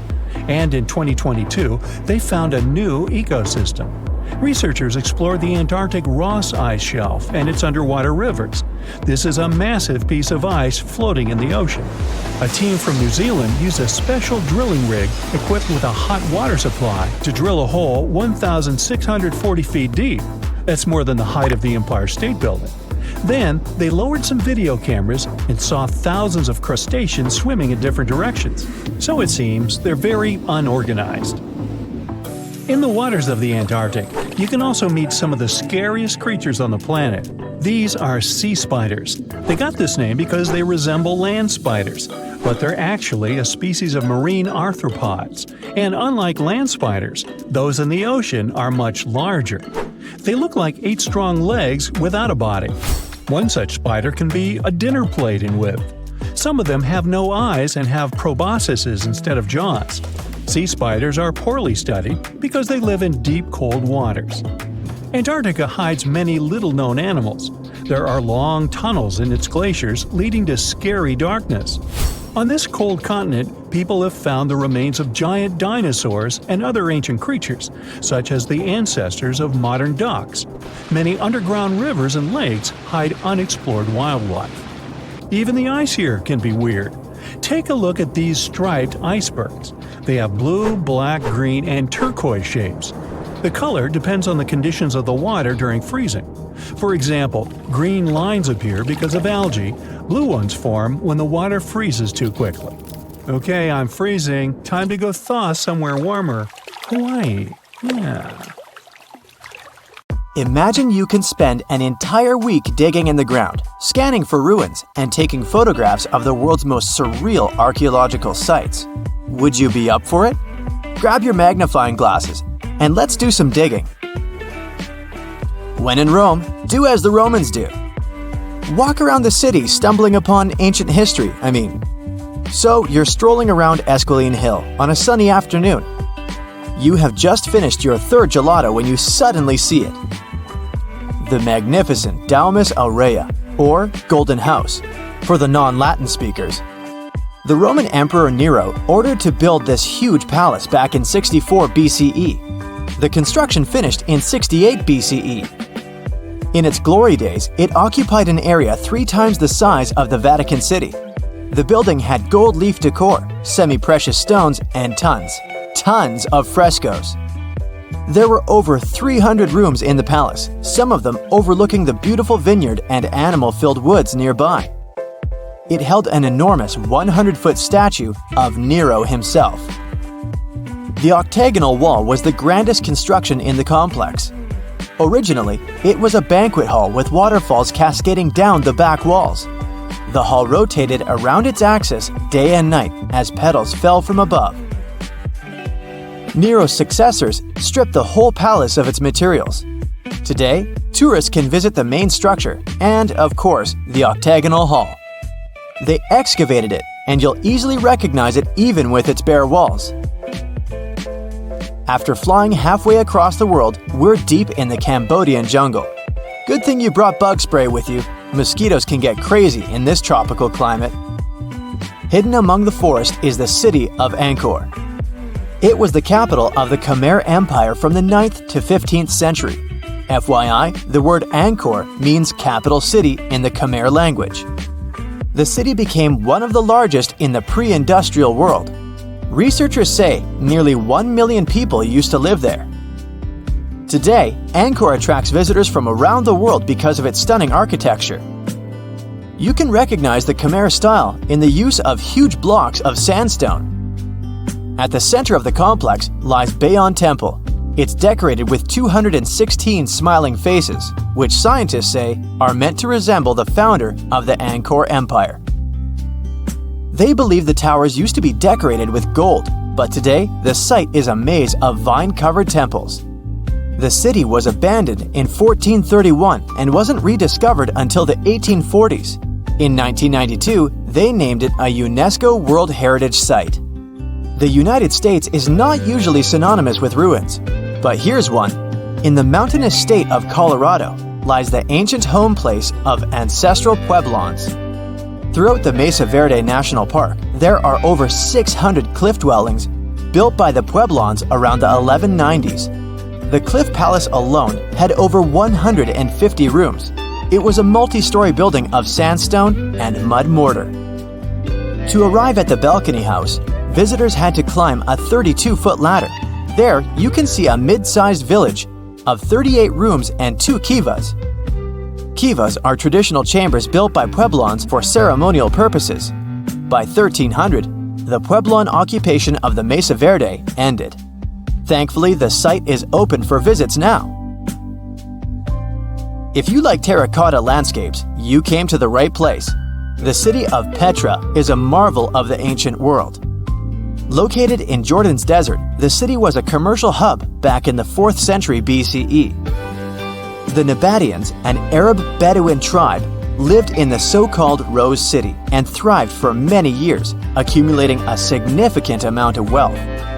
They invented an innovative water management system that made the region habitable. The rock-carved gate-like structure Petra is famous for is what is called the Pharaoh's Treasury. It stands at the main entrance to the site and is said to have a hidden treasure beneath it. In the early 2000s, the site was named one of the 7 new wonders of the world. All the way in South America, in the country of Guatemala, lie ancient Mayan ruins.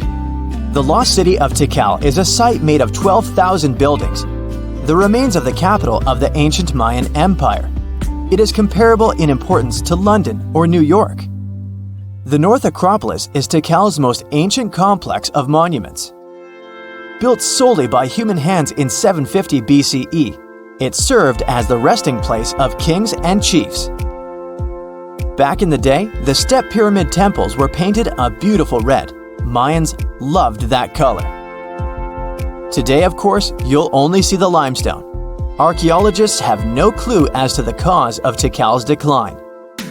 Was it drought, disease, or something else altogether? Located on the left bank of the river Tigris is a strange old ruin, a battered archway. It belonged to a city named Ctesiphon, the jewel of the Persian Empire for over 800 years. The city hosted an extravagant palace, decorated with a glass mosaic, jewel-adorned carpets, and a lot of marble. What is it with royalty and marble anyway? The arch was part of an imperial palace complex. Until modern times, it was the largest man-made freestanding vault.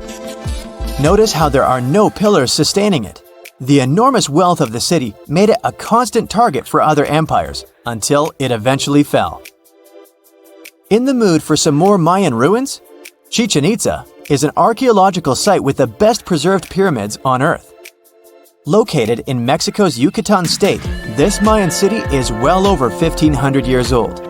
At its peak, it was home to 35,000 people. The site has a total of 26 ruins to be uncovered. The highlight here is El Castillo, a tremendous step-like temple standing 80 feet above the ground.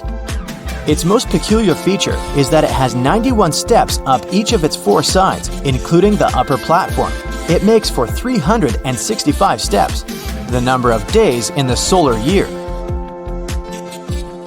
The oldest lost city in this list dates back to the Neolithic period. It was when us, human beings, started farming for the first time, instead of living a fully nomadic lifestyle based on hunting and gathering. Located on Orkney Island off the coast of Scotland is a prehistoric site known as Skara Brae. Thanks to good restoration, the site is very well preserved. You can see prehistoric dwellings with hearths, stone-built furniture, and even primitive toilets.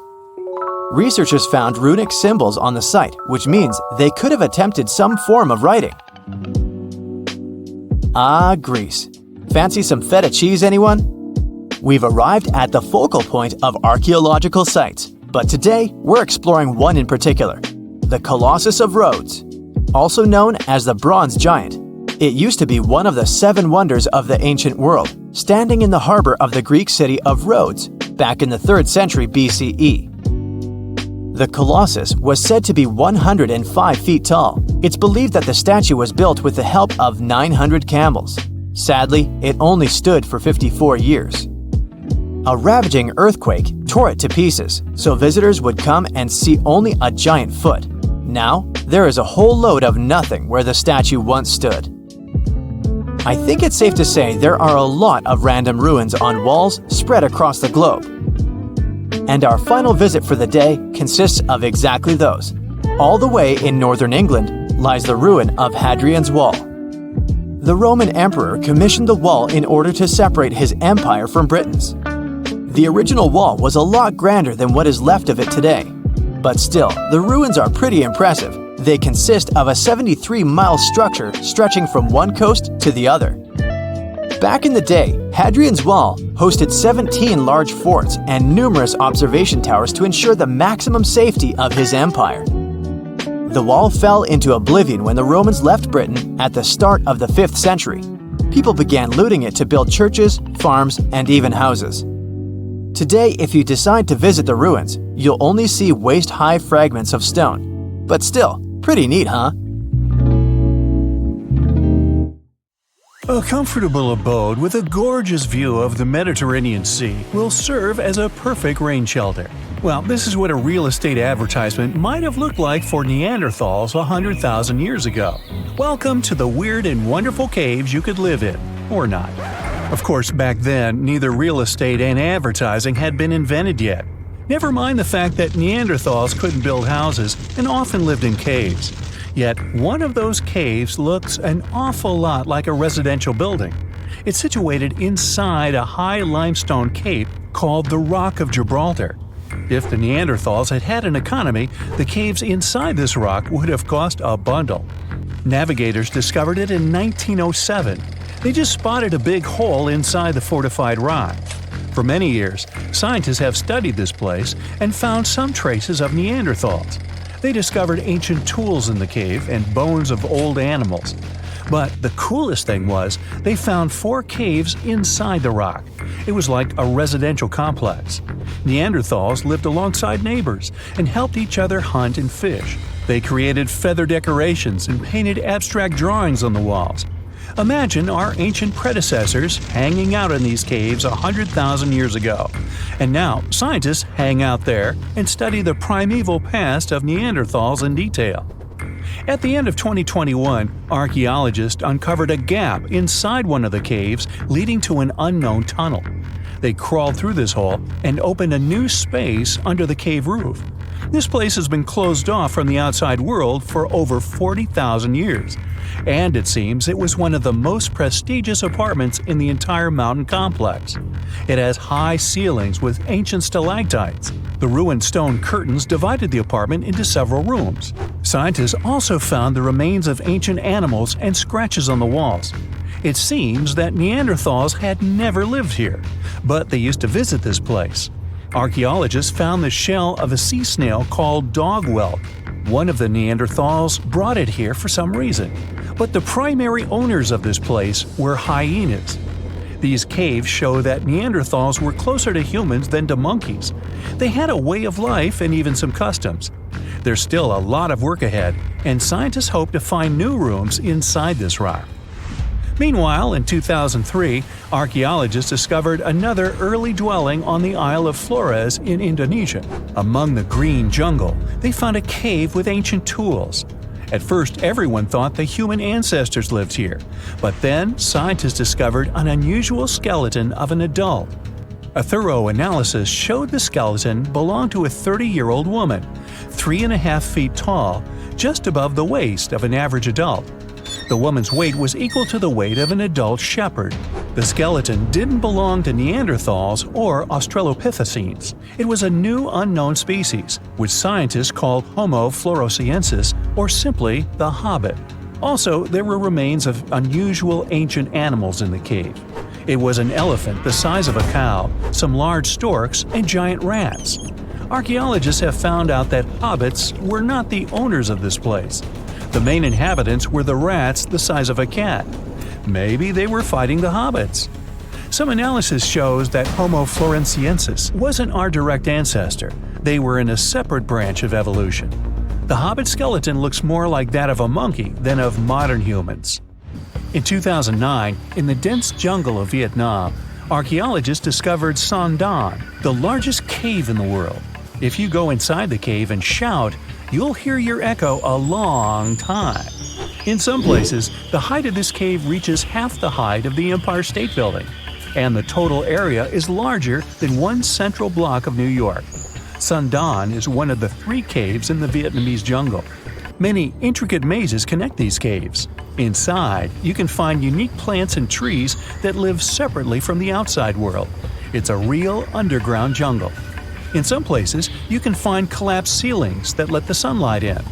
Besides unusual trees and plants, ancient stalactites hang there. Some limestone deposits are more than 450 million years old. They were here even before dinosaurs appeared. There are also many rivers in the cave. Rainwater coming down from holes in the ceiling has formed them. Fast streams resemble slides in a water park. They lead to unknown underground labyrinths. Scientists have studied only a small part of all these caves. The next unusual cave is in New Zealand. Hundreds of thousands of fireflies live inside. Each of them glows with a blue light. Together, they light up the cave. It may seem to you that you're on another planet, but you can't stay there for a long time. Special air measuring devices are everywhere. Scientists monitor the level of carbon dioxide necessary for the normal existence of fireflies. These insects are sensitive to the environment. If there are many people in the cave, or they stay there too long, the park staff will ask them to leave the place. It's like you're literally stealing oxygen from the fireflies.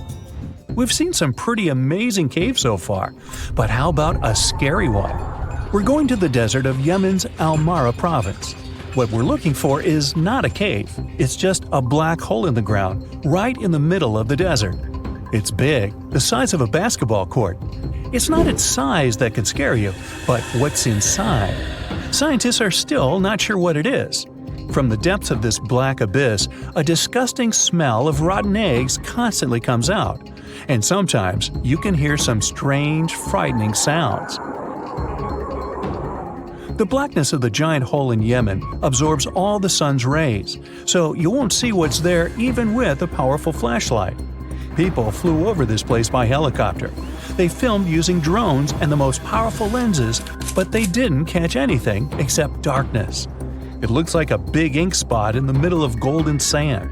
The locals are afraid to approach this place. They believe the cave leads to another dimension where evil creatures live. At the moment, the giant hole in Yemen is one of the most poorly studied and mysterious phenomenon of nature. How did it appear? How old is it? Where does it lead? Scientists are trying to find the answers to these questions.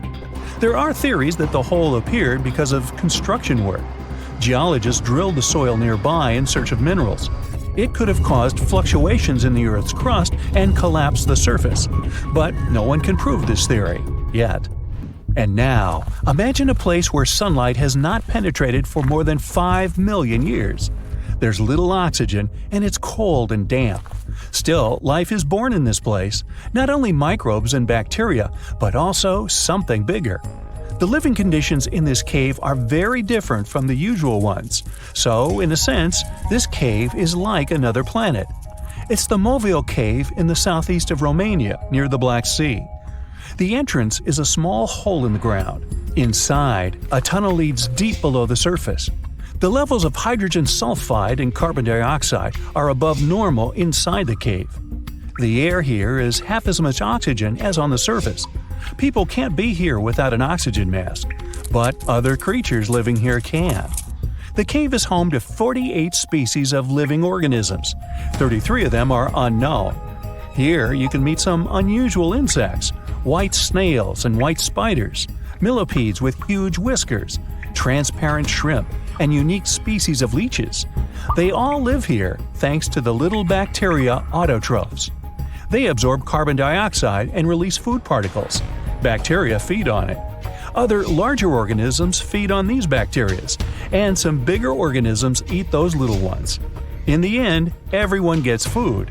In this cave, evolution has created a biological system separate from the rest of the world. Everyone loves a good landmark. The Roman Colosseum, the ancient city of Machu Picchu, the Giza pyramids. But have you ever wondered how it once looked? Way back in the days when they were built? Or even in the time they were covered in ivy and forgotten by humanity? Buckle up, because we're heading on a time travel adventure to the world's greatest archaeological sites. Our voyage begins in South America, deep inside the Peruvian mountains. Behold, the city of Machu Picchu. Machu Picchu is a monument to the ingenuity and power of the Inca civilization. During its prime, the Inca civilization stretched 2,500 miles along South America's coastline from modern-day Ecuador all the way down to Chile. And Machu Picchu was located at the heart and center of it. The historic site was constructed at around 7,000 feet above sea level, more or less around 1450 BCE. The gated city consisted of around 150 buildings made of stone. The Incas managed to build temples, houses, and even a complex aqueduct system to irrigate the entire town. And yes, they did all that without the help of wheels or any instrument made of iron. The housing model is somewhat similar to stone houses we see nowadays, with the difference that the Incas didn't use any cement to stick together the blocks of stone. Yet, they fit seamlessly on top of each other. Not only that, the Incas must have developed a rudimentary yet effective anti-earthquake technology, since, in the event of a quake, the rocks would shake without falling out of place. If Machu Picchu had been built today, it would have cost over $70 million to finish the entire thing. The purpose of the site is still a mystery to many historians. Theories suggest that it could have been built as a ceremonial site, a safety base for the Inca people, or even a retreat for royalty. What we know for a fact is that in the 16th century, 100 years after Machu Picchu was built, its population abandoned it, with tree roots taking over the majority of the site and keeping it hidden from humankind for over 4 centuries. It wasn't until the 20th century that the world was reintroduced to Machu Picchu when a Peruvian farmer led Yale University professor Hiram Bingham III to visit the site. Since then, Bingham and many other explorers dedicated their lives and research to studying the archaeological wonder of Machu Picchu.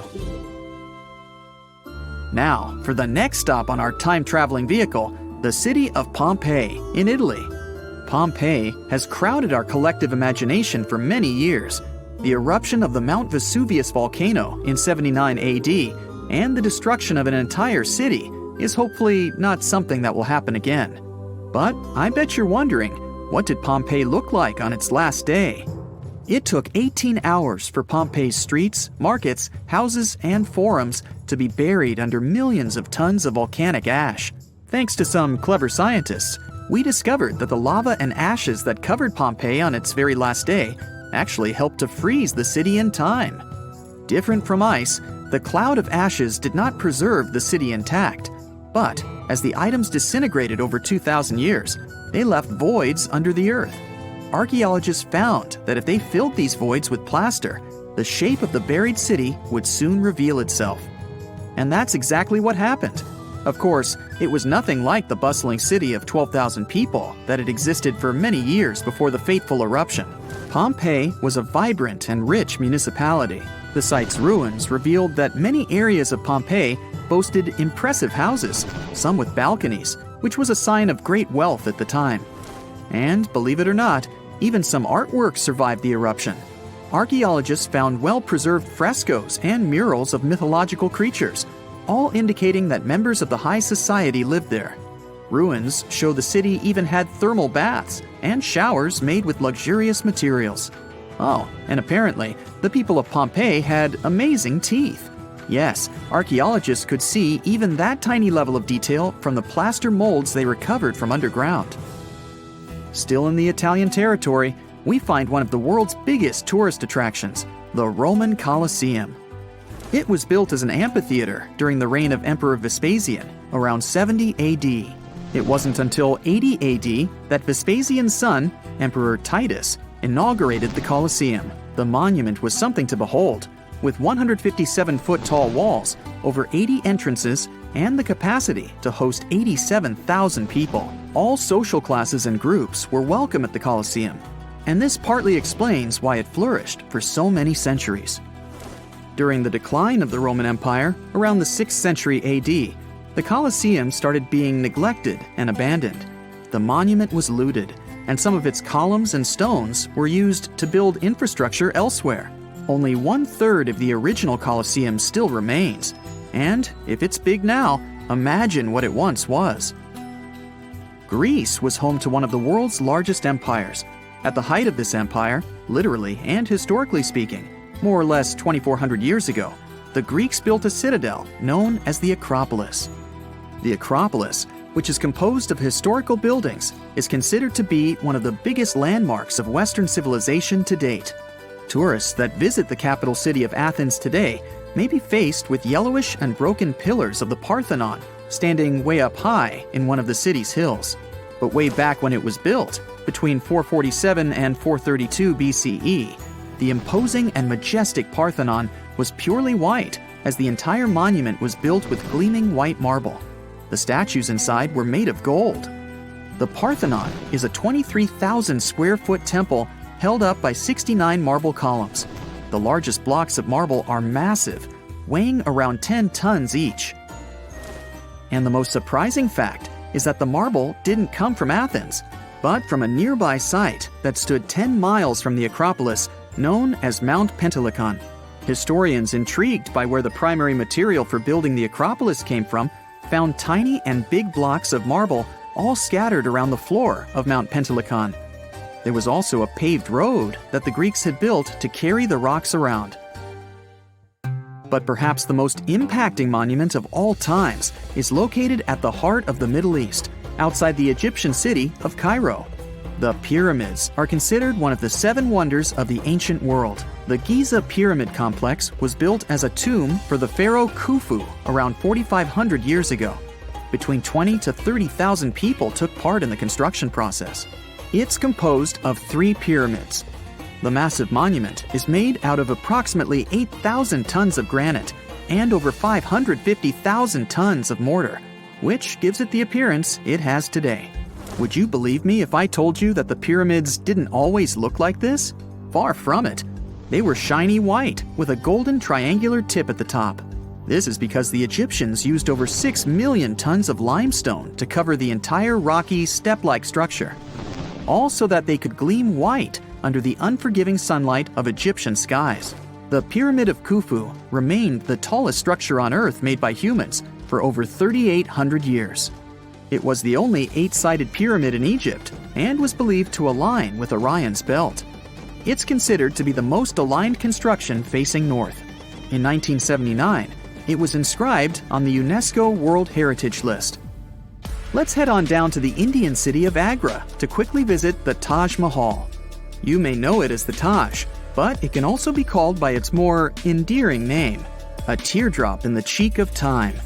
The Taj took over 22 years to build and was commissioned in 1632 by Mughal Emperor Shah Jahan as a declaration of love for his third and favorite wife, Mumtaz Mahal. It was made with ivory white marble, and amazingly, due to tight conservation, it still remains very similar to what it was when it was built. I think all this talk of landmarks got me thirsty for some traveling. What about you? Tell us in the comments below if you've ever visited some of these sites, or which interesting landmarks you'd add to this video.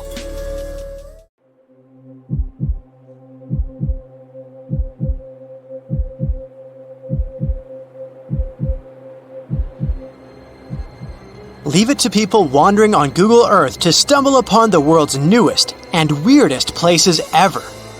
Like this mysterious pyramid discovered in Antarctica. Soon enough, the internet blew up with all sorts of theories regarding this unusual shape. Could it be a sign from a different life form? Is this pyramid indeed natural, or is it man-made?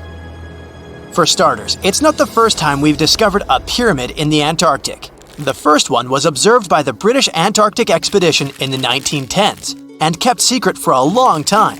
Its discovery being kept hidden only added to the mystery. A second such structure was discovered in 2016, which further increased the interest in the matter. The mystery was soon enough deciphered by scientists. These formations are just mountains. They're located near the Ellsworth Mountains, a range over 250 miles long, so they're just mountain peaks that have broken through the ice sheet. As for their particular shape, it's just a coincidence. Pyramids are found throughout nature. The Matterhorn in the Alps and Mount Ballenstinder in Iceland, for example, are quite similar in terms of shape. As for the official name of these peaks, they're called nunataks, or peaks of rock peeking through a glacier or an ice sheet. Antarctica has way more incredible features, like the fact that it's home of 60 to 90% of the world's fresh water. That's because its ice sheet is the biggest on our planet, stretching across 5.4 million square miles. I'll spare you the calculations, but that leaves only 1% of the continent ice-free. Antarctica's ice reaches 2.7 miles thick at its deepest point, meaning half the height of Mount Everest. Should it ever melt completely, our sea levels would rise to roughly 200 feet. It wasn't always this cold, though. At some point in our planet's history, Antarctica had some average temperatures as the city of Melbourne has today.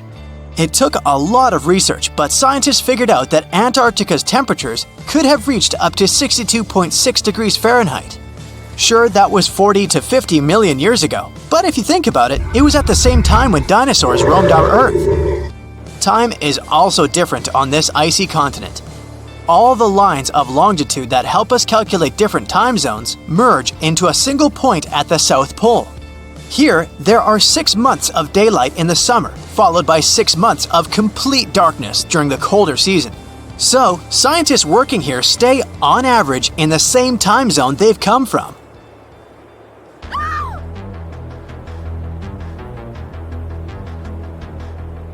The Blood Falls aren't a chapter of a thriller movie. They are merely a series of waterfalls located in one of the driest regions of Antarctica. They emerge from an underground lake filled with a special type of bacteria. These little organisms use sulfates as fuel instead of sugars, which makes them very intriguing for scientists. The water contained in this lake is so full of iron that it basically just rusts when it meets air. So, the reddish color of the waterfall also gives it its trademark name. The megalodon was the largest predator ever known in our planet's history. In terms of its location, the megalodon lived practically in all waters on our globe, except near the poles. The reason why there are no megalodon teeth found in Antarctica is probably because the gigantic creature was adapted to only warm tropical and subtropical waters. If you plan to visit Antarctica by boat someday, just know you might not get there on a non-metallic boat. The hull of your transportation device must be made of either steel or aluminum to withstand the harsh weather conditions here. Antarctica isn't home to a lot of bugs. In fact, there is only one true species of insect that calls this place home. It's a wingless midge called Belgica antarctica. This fly is so tiny that it only reaches 0.08 to 0.23 inches long, but it's still the Antarctic's largest terrestrial animal. A lot of Antarctic fish also come with an antifreeze substance in their blood. They don't necessarily need it for protection against the cold temperature, but mostly against touching ice. These antifreezes are made up of large glycoprotein molecules. They surround any small ice crystals that may form, making sure they don't spread through the animal's tissues, which could cause a lot of damage. They also create a sort of small pillow blocking the sharp ice crystals, so they're less likely to cause any pain. It also doesn't rain a lot here on this icy continent, but one amazing meteorological quirk of Antarctica is that it's full of diamond dust. This dust is basically small ice crystals that pop out of humid air close to the Earth's surface. Think of it like an icy fog. As they flow through the air and get touched by sunlight, they begin to sparkle, making visitors here feel like they're surrounded by diamonds.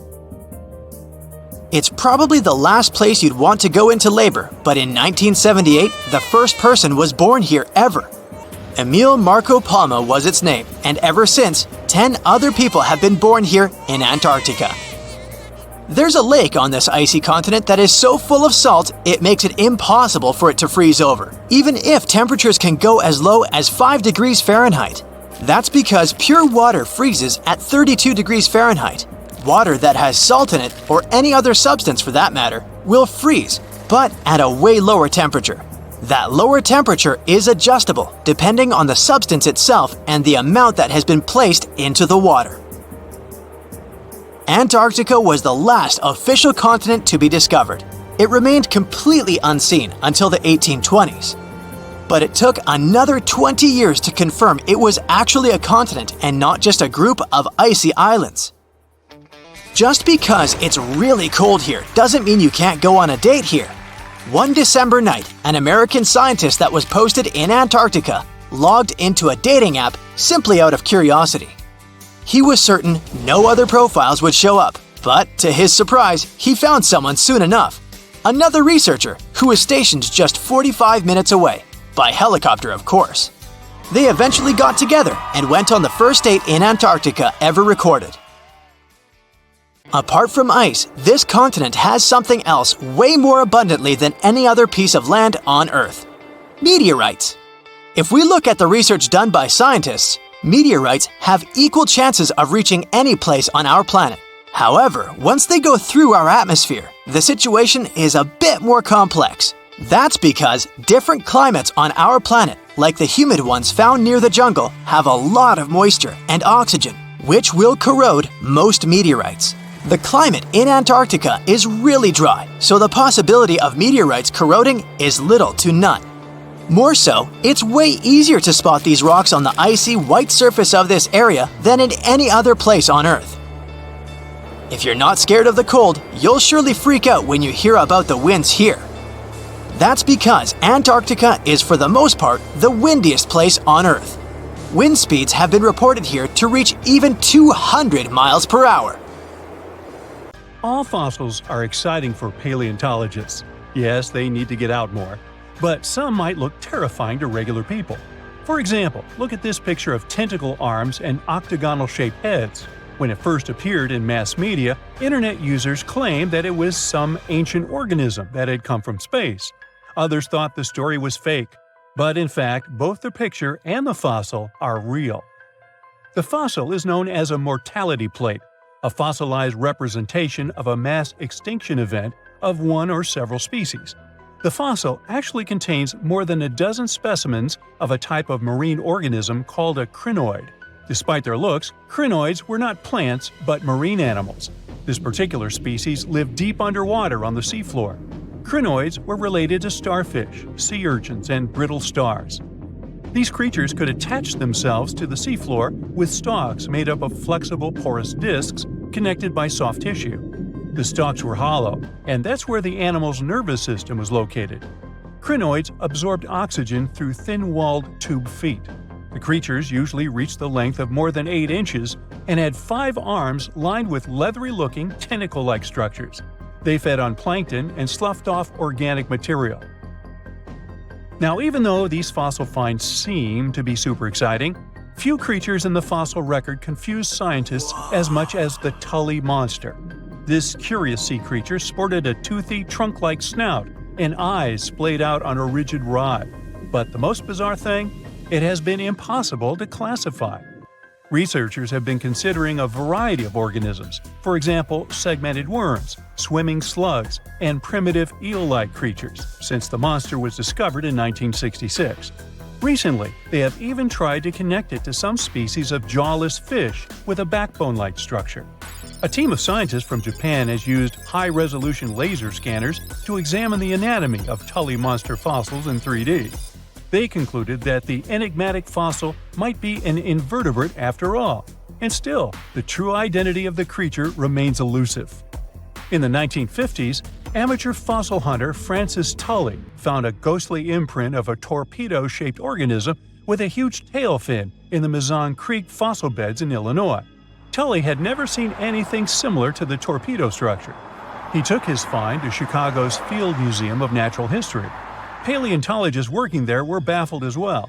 Since then, scientists haven't been able to determine where the creature fits on the phylogenetic family tree, or where they should spend Thanksgiving. In 1741, an explorer and captain named Vitus Johansen Bering led an expedition to map the coast of Alaska. The ship he was on got shipwrecked on what later became known as Bering Island, and they got hungry. Half the crew survived thanks to the discovery of an extremely large sea cow. With the meat of these animals nourishing them, the sailors managed to build a small ship from the wreckage and return home. On their way back, a scientist who was among them spent his time documenting the animals and plants they had found.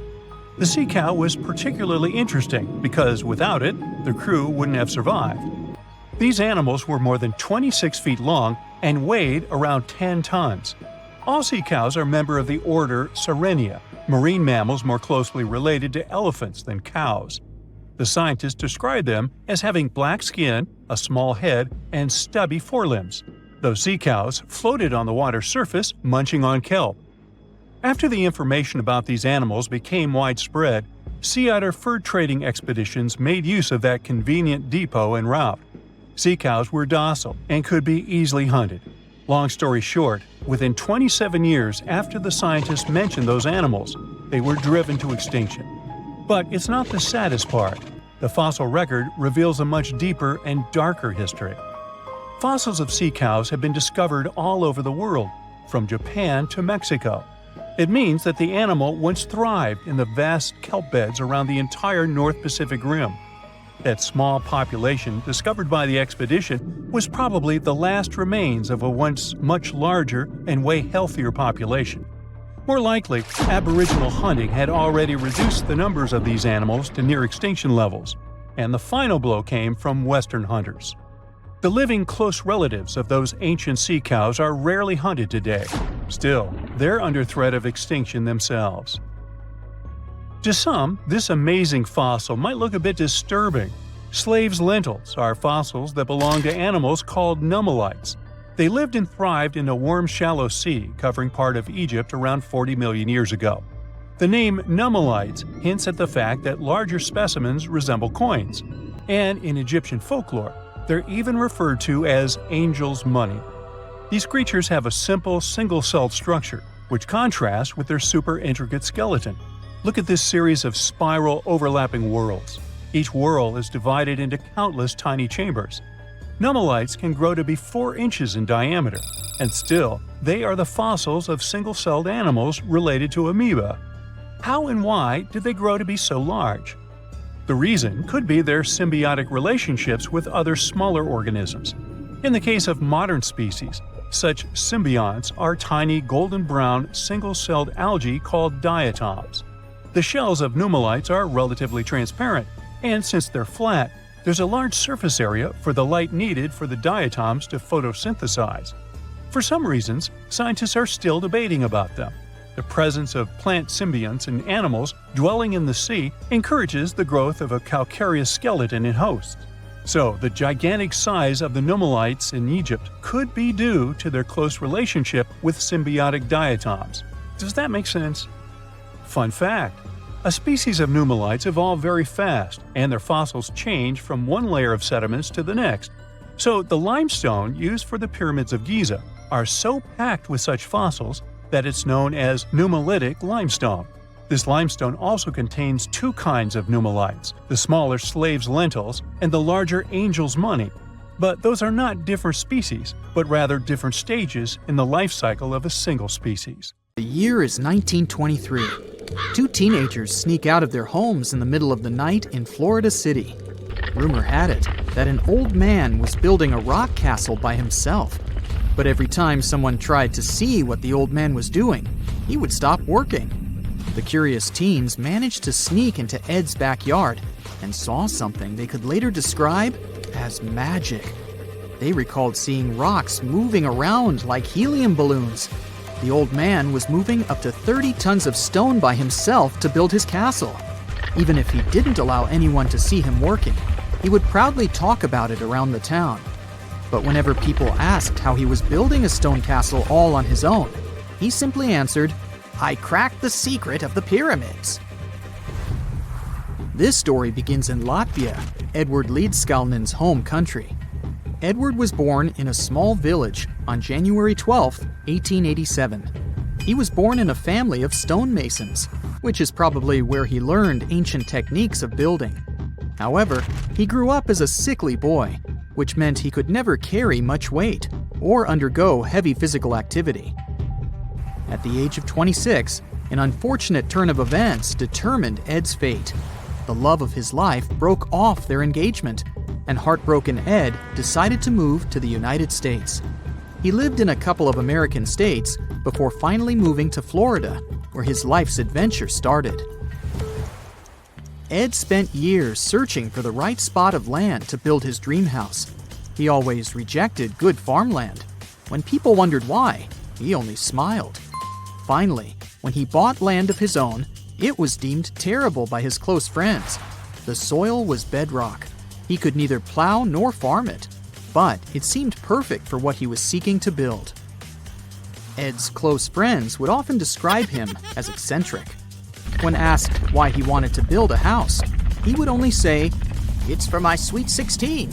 Someday she's coming back." Then, he changed the topic of the conversation.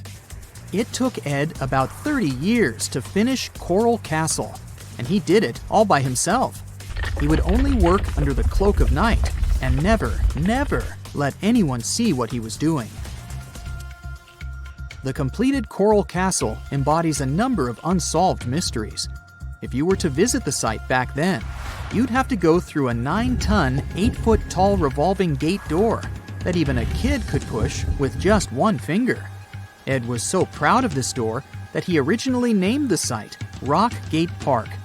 It was renamed Coral Castle only much later, after Ed's passing. Once inside, visitors would access the incredible wonders of Ed's constructions: towers, mystic symbols, furniture, and swing sets, all made entirely of monolithic blocks of stone. The stones are set on top of each other, using only their weight to keep them together. And believe it or not, the entire park gathers around 1,100 tons of stone. Today, if you visit Ed's living quarters, you'll even see the simple instruments he used to construct all of this: chisels, hammers, ropes, and pulleys. The type of work he did is difficult even with modern-day equipment, let alone without it. Coral Castle's main mystery lies in how Ed managed to do it. The only photograph of Ed Leedskalnin at work shows a simple leverage structure of a chain hoist attached to a wooden tripod. The tripod was made of old telephone poles with a small wooden box on top. What was in the box is, of course, a mystery. Unfortunately, he took his secrets with him, not sharing the truth of his work with anyone else. Yet, not all is lost, as there are many theories and speculation surrounding what could have happened there. One theory says that there is a harmonic grid inside the Earth's surface, something that would create anti-gravity spots around the globe. It's believed that Coral Castle was built in such a spot. This could explain why it took Ed so long to find land that pleased him.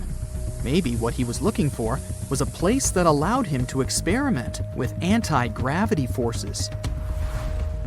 Yet, whenever Ed talked about his work, he would say he understood the laws of weight and leverage, and, sure thing, that he had cracked the secret of the pyramid builders. And what secret is that, you might ask? According to Ed himself, it has to do with magnetism. He even published a pamphlet called Magnetic Current. There, he explains that every object has magnetic particles inside of them. A person just needs to understand where they are located inside such objects. This way, objects can be lifted and moved around without much effort, just like moving something heavy underwater. Researchers say that if we assume Ed Leedskalnin and the pyramid builders used the same technique, then it would only have taken 4,700 workers to build the Great Pyramid of Giza, instead of the 20,000 to 100,000 that is currently estimated. But this story just keeps on getting more and more mysterious. In the late 1920s, Ed was finishing the construction of Coral Castle in Florida City. Rumors about his work had spread around town. People said Ed was hiding a stash of money somewhere in his living quarters. One night, a group of men waited until Ed was alone and broke into the castle to rob him. They couldn't find the money and, luckily, didn't harm Ed. But in the following days, he decided that it was best he moved out of that land. Of course, he took more than his toothbrush along with him. Ed decided to move the entire Coral Castle to another land, 10 kilometers away from where he had built the park. Legend says he hired a truck driver and asked him to swear secrecy about what Ed intended to do. He asked the driver to look away while Ed loaded the truck by himself, moving all of the rocks without any help. With the truck loaded, Ed and his castle moved to Homestead, Florida, where the park is located until this day. In 1986, a group of engineers from Florida University was called to try to fix the park's gate entrance, the 9-ton revolving door that Ed was so proud of. They arrived with plenty of modern-day equipment, including a 20-ton crane. When the engineers took the door down, they noticed that Ed had used a strange circular stone at the bottom of the revolving door. The engineers couldn't understand how this frisbee-sized rock could withstand 9 tons of weight without breaking into pieces. They sent the rock to the geology department at the University of Florida, but the geologists simply returned the rock, saying they couldn't find a match of this rock in their databases. They couldn't determine its origin. The engineers put the 9-ton gate back into place, trying to use other techniques. At first, it didn't work without the base rock Ed had originally used. So, they had to cut the gate rock to make it work as a revolving door once again, proving that modern-day technology couldn't replicate what Ed had done single-handedly. fast forward to 2011, and another man claimed to have cracked the code of the pyramid builders and Ed Leedskalnin himself. Wally Wallington, a retired construction worker from Lapeer County, Michigan, has managed to build using similar techniques to those used by Ed. Wallington is known for having built his personal Stonehenge in Michigan. He is said to have used simple machines, such as levers and counterweights, moving around multi-thousand-pound concrete blocks. Unlike Ed, Wallington has shared his techniques with the public. Multiple videos are showing the clever engineering he built from very simple materials. It sure is impressive. The man has moved his entire barn into another property just with the help of simple tools. However, there is no way to prove that these were the same techniques used to build Coral Castle. To this day, the secrets of Coral Castle haven't been unraveled. But hey, we can always keep trying to solve it. X-rays are a type of invisible radiation that can pass through our bodies and objects. They're very important in the field of medicine because they allow doctors to see inside our bodies without having to perform surgery. Now, let's dive into how X-rays work. They're a kind of electromagnetic radiation, just like light or radio waves. However, they have much higher energy than light, which makes them able to go through objects that light cannot. Imagine you have a powerful flashlight. If you try to shine it through a wall, the light won't go through because the wall is too thick.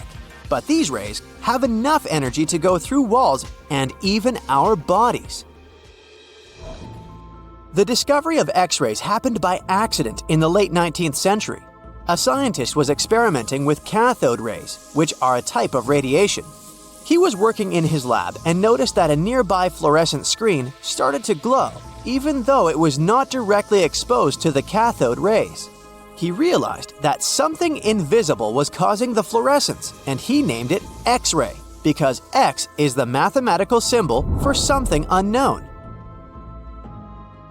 He continued experimenting with such rays and discovered that they could pass through many objects, like flesh and bones, but not through denser materials like metal. He also found that X-rays could create images on photographic plates, just like a camera takes pictures. The way this works is quite fascinating. Imagine you're standing in front of a bright light and you hold your hand in front of your face. Your hand blocks the light and you can't see through it. But if you place a sheet of tissue paper in front of your hand, some light will pass through, and you'll be able to see the outline of your hand. X-rays work in a similar way. When a doctor wants to take an X-ray of a part of your body, they will ask you to stand or lie down next to a machine. This device has a special plate that can capture the image. Let's say the doctor wants to further examine your arm. They will place the X-ray plate on one side of your arm and the machine on the other side. Then, the machine will produce a controlled burst of X-rays that pass through your arm. Remember how we talked about the tissue paper allowing some light to pass through? Well, in this case, some of those X-rays will go through your arm, while others will be absorbed or blocked by the denser parts of your body, like bones. The plate captures the X-rays that pass through your arm, and it creates an image. This image shows the bones and other structures inside your body, allowing the doctor to see if there are any problems or injuries. Now, you might be wondering why X-rays can pass through some things but not others. It has to do with the density and composition of the objects. Denser materials like bones absorb more X-rays, so they appear white in the image. So when you look at the result, you'll see your bones as white shapes. Other tissues like muscles and organs are less dense and allow some of those rays to pass through, so they appear as gray shadows. What if I told you there's a whole new way you can peek inside objects, but without using X-rays? I'm not talking about magic powers.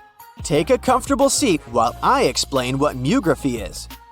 This fascinating scientific technique allows us to see inside objects and even beneath the Earth's surface using a special type of particle called a muon. These elementary particles are very similar to electrons, but they're much heavier. They are created high up in the Earth's atmosphere when cosmic rays, which are particles coming from space, collide with the air molecules. Now, muons are special because they can pierce through different materials. They can pass through rock, soil, and even buildings. Scientists realized this potential back in the 1950s when they were studying cosmic rays and noticed that some of the particles could pass through thick materials. The first muography experiments took place in the 60s. Specialists discovered that muons can be detected using special devices called muon detectors. These detectors are usually placed underground or in specially designed laboratories to shield them from other particles and background radiation. Now let's dive into how muography actually works. Imagine you have a large object, like a pyramid, a mountain, or even an ancient statue, and you want to see what's inside without damaging it. First, detectors are positioned around the object or in the area you want to examine. These detectors are sensitive to muons and can track their paths. When such a particle passes through a detector, it leaves a trace, like footprints in the sand. By collecting data from multiple detectors, scientists can reconstruct the paths. Here's where things get really cool. The Earth's atmosphere acts like a natural filter for muons. It turns out that the more massive an object is, the more particles it will block. So, if you have a large, dense object like a mountain, fewer muons will pass through it compared to a smaller, less dense object, like an empty box. This difference in the number of particles that reach the detectors can give us clues about what's inside the objects. Scientists use computer algorithms and mathematical techniques to analyze the data and create images. These images represent the density distribution of the object being studied. It's like creating a map that shows where the densest areas are and where there's gaps inside the object. The concept of muography is similar to using shadows to understand the shape and size of an object.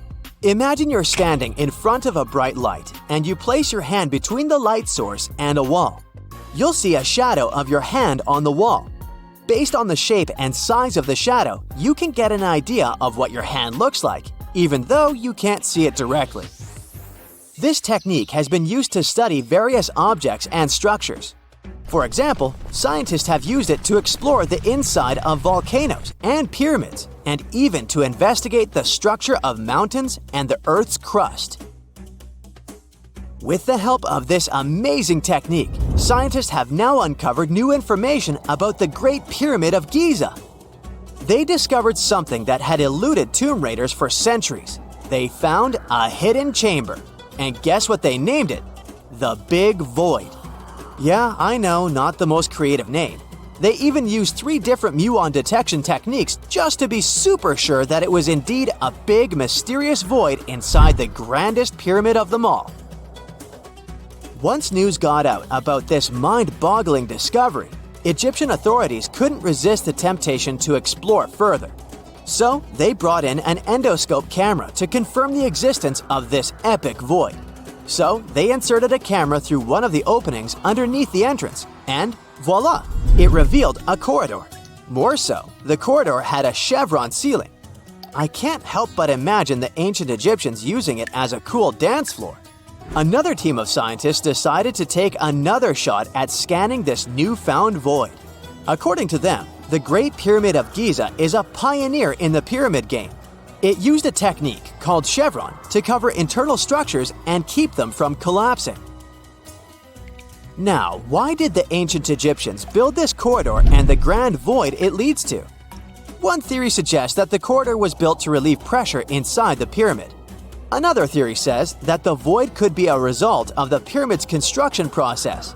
It could have been an internal ramp used to move roof blocks into position, and then it was left there or filled loosely with rubble. According to other enthusiastic explorers, there might be another burial chamber waiting to be discovered. They believe that the pyramids were built with a dash of randomness in the construction process. As the builders worked their magic, they realized that some chambers wouldn't be able to handle the weight of a majestic sarcophagus. So they made adjustments on the fly, creating new plans as they went along. You have heard about Nikola Tesla. You have definitely heard about the Great Pyramids in Egypt. But what if I told you that Tesla may have probably uncovered the ancient mysteries surrounding the pyramids? Wait, what? Is this a crossover episode? Nope. It's highly probable that the secrets of the pyramids are hidden in plain sight. But first, let's recap what we know about the pyramids. What's so mysterious about them? I mean, they are just old quirky buildings, aren't they? One of the biggest questions is how they were built. Some people think that the pyramids were created by people using only their hands and muscles. But others think that there might have been some kind of crazy energy source that we don't know about yet. Like, what if aliens helped out or something? Just kidding. But this idea of some unknown energy source being used to build the pyramids has been around for ages. Even in old texts, like the pyramid texts, it talks about how the gods gave us something to build a great power. So maybe there was something really powerful and mysterious going on back then? Who knows? Back in the early 1900s, he got obsessed with the Great Pyramids of Egypt. He read numerous books about these ancient structures and was blown away by how much energy they seemed to have. At that time, not many people knew much about electricity, and Tesla started to wonder if there was some kind of advanced tech hidden in the pyramids. He had an idea that the power of the pyramids had to do with electromagnetism, and he put a lot of time and effort into trying to figure out the mystery. Tesla had some pretty unusual theories about the Great Pyramids. He thought that they could actually store and move electricity, which could then be used to power up the areas around them. He also had this theory that the pyramids were built using some kind of crystal energy. He believed that the chambers inside the pyramids could have these super powerful crystals that could control the electromagnetic fields. But that's not all.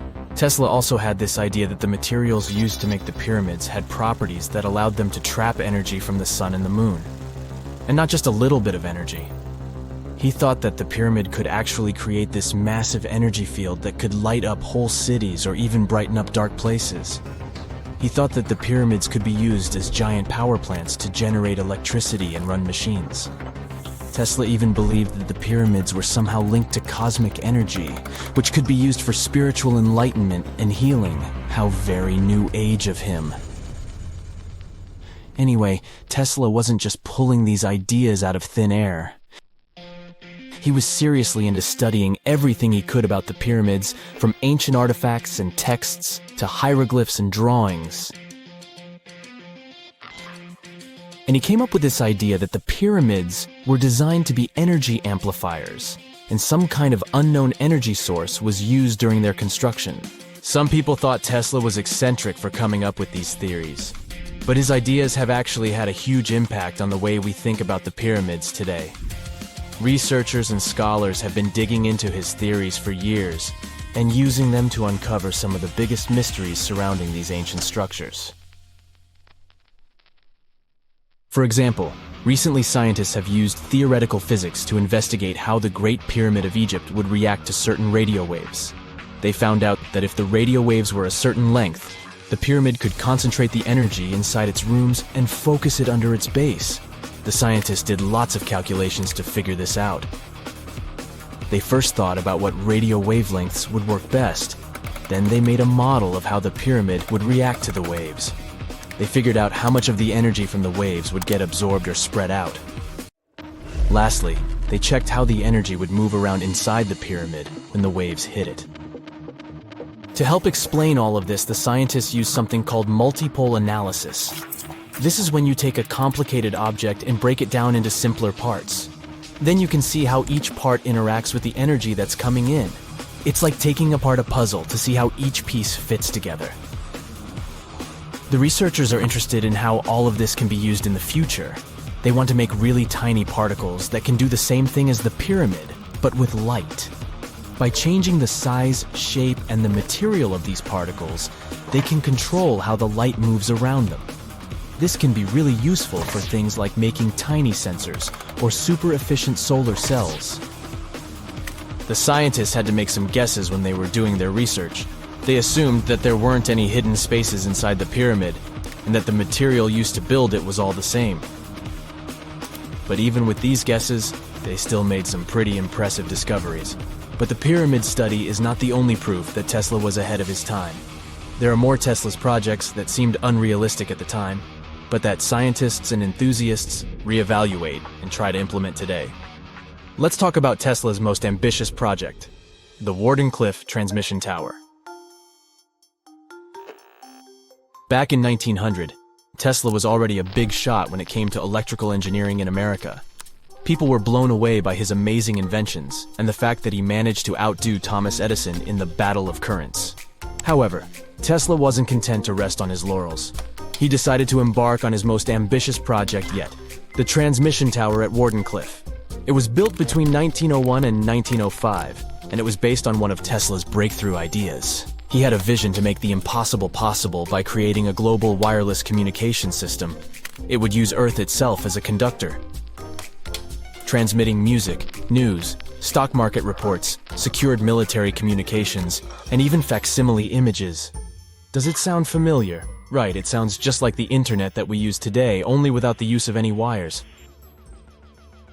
But Tesla had a much bigger dream in mind: to transmit power wirelessly.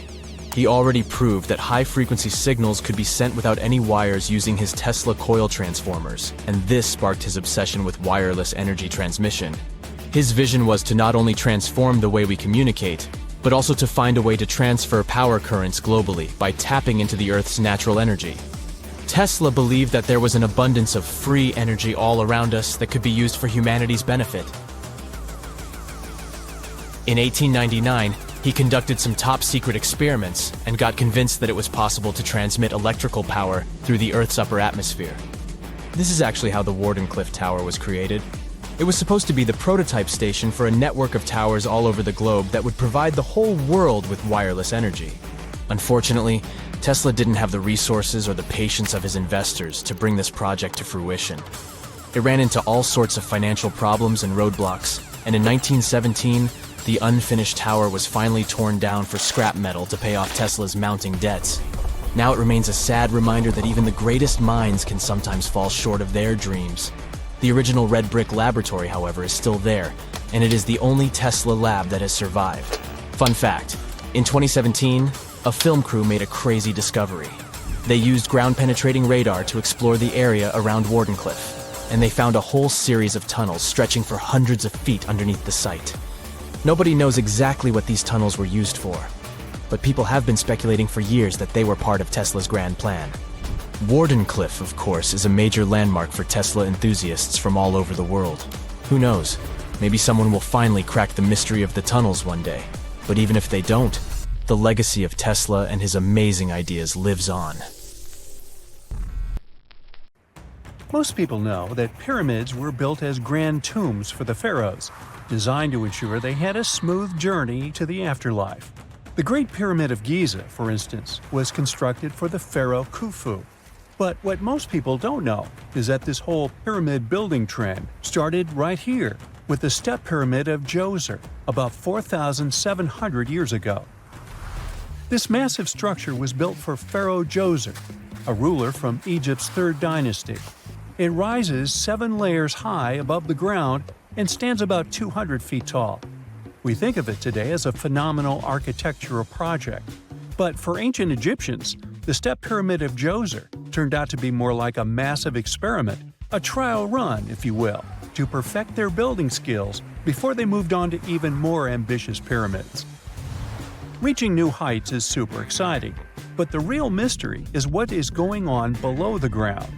In this pyramid's underground labyrinth, there is a network of tunnels stretching about 3.5 miles long. And some researchers believe these tunnels might have been part of a sophisticated water system that could completely change what we think about pyramid construction. Let's talk about this massive complex located in Saqqara. Surrounding the pyramid, there's what's known as a dry moat, a continuous trench that is up to 164 feet wide and almost 2 miles long. It forms a sort of rectangular shape around the pyramid. This trench has an average depth of about 65 feet. Now, if you were to add up all the earth and rock they dug out to create this moat, It would be about 10 times the volume of the step pyramid itself. For the longest time, people just assumed this trench was nothing more than a huge quarry, a place where they dug up stone and clay to build the step pyramid. Makes sense, right? But when you take a closer look, it doesn't add up. The trench is too narrow and deep to be practical for mining, and its layout doesn't match anything we know about ancient Egyptian quarrying methods. Plus, some sections of the trench are actually covered with a rocky ceiling, which would have made it nearly impossible to use as a quarry. Another theory suggests that the dry moat had some kind of spiritual significance. Maybe it was a sacred place, where souls of nobles gathered to serve the late king in the afterlife. There are even niches in the walls that work as a hint at this spiritual function. But most researchers believe that this purpose likely developed much later, long after the complex was built for Djoser. So what was the moat really designed for?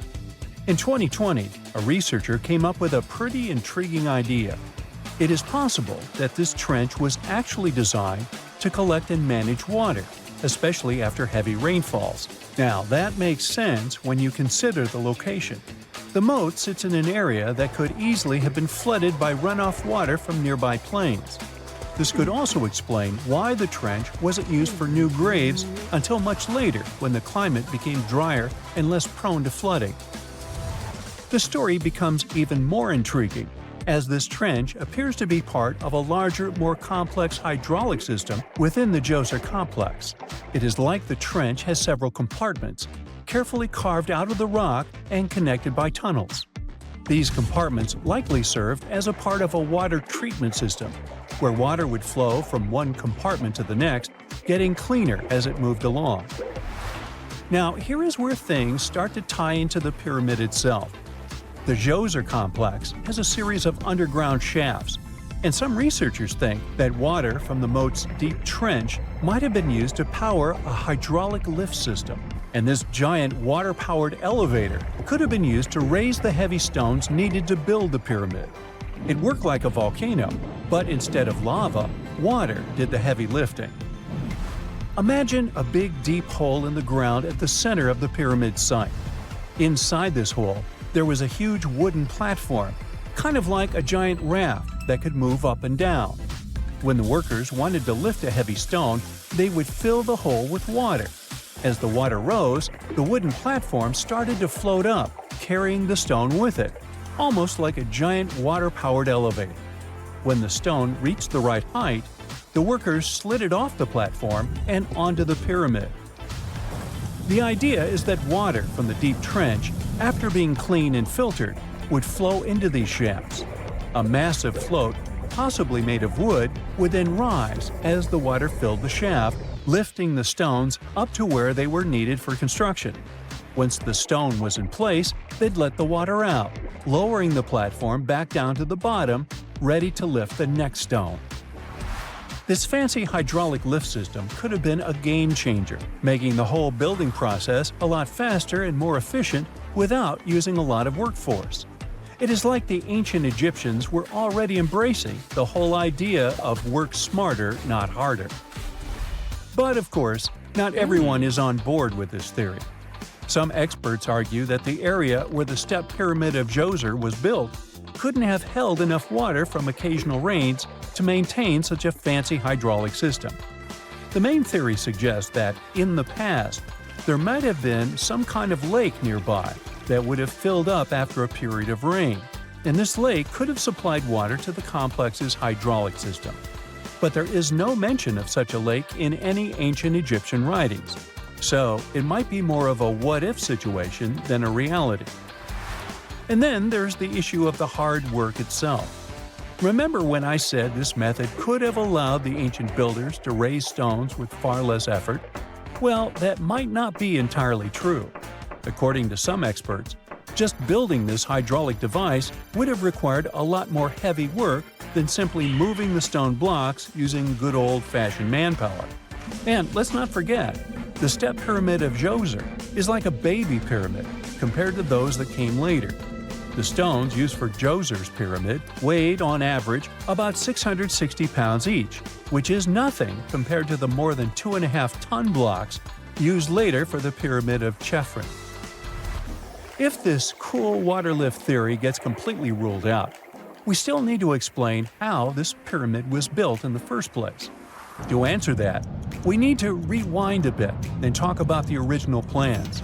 See, before Djoser's tomb became a pyramid, the idea was to construct a simple mastaba. This type of tomb was pretty common in earlier periods, a flat-roofed rectangular structure with sloping sides. But after the original mastaba was finished, they decided to expand it a bit by adding more layers on top.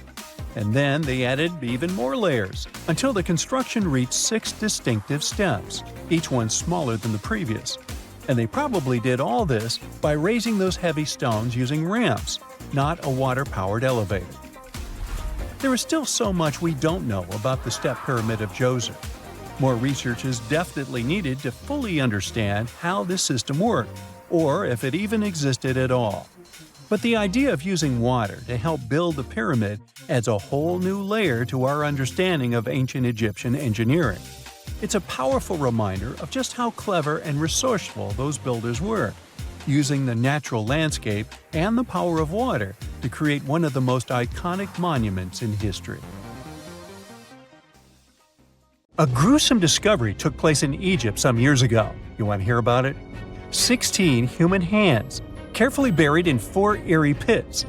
They didn't look too much like human hands at first, since they were abnormally large, but they were. Weirdly, there were only right hands. No left hands were in sight. It turned out that it points to the practice of an ancient dark ritual. Old Egyptian art and tales talked of a ceremony where warriors would present the right hand of their adversaries as proof of victory and ask for gold in return. Egyptians believed in the afterlife, so cutting off someone's hand meant you cut off their power eternally. Guaranteeing this type of defeat was interesting to the winning party. Here, the fight was between Egyptians versus Hyksos, who lived in what was once known as Canaan.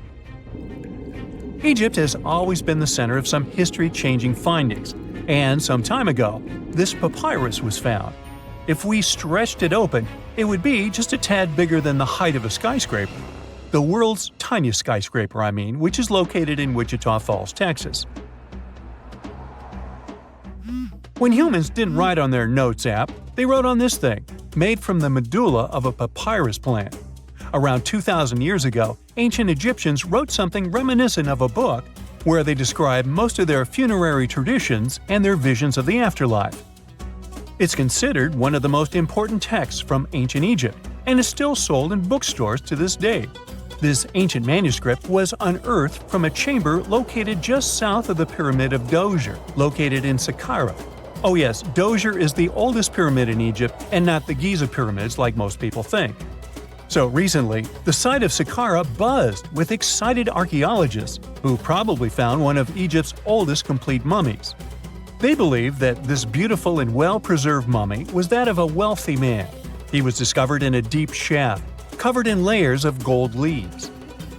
There are many symbols that show he was an important and wealthy man, like the band he wore on his head, the bracelet on his chest, and the fact that he was embalmed with a tunic, which was reserved for Egypt's finest. The most exciting part of the entire discovery was finding the resting place sealed with mortar, just as the ancient Egyptians had left it 4,300 years ago. Now this may sound weird, but back in 2008, archaeologists discovered a missing pyramid.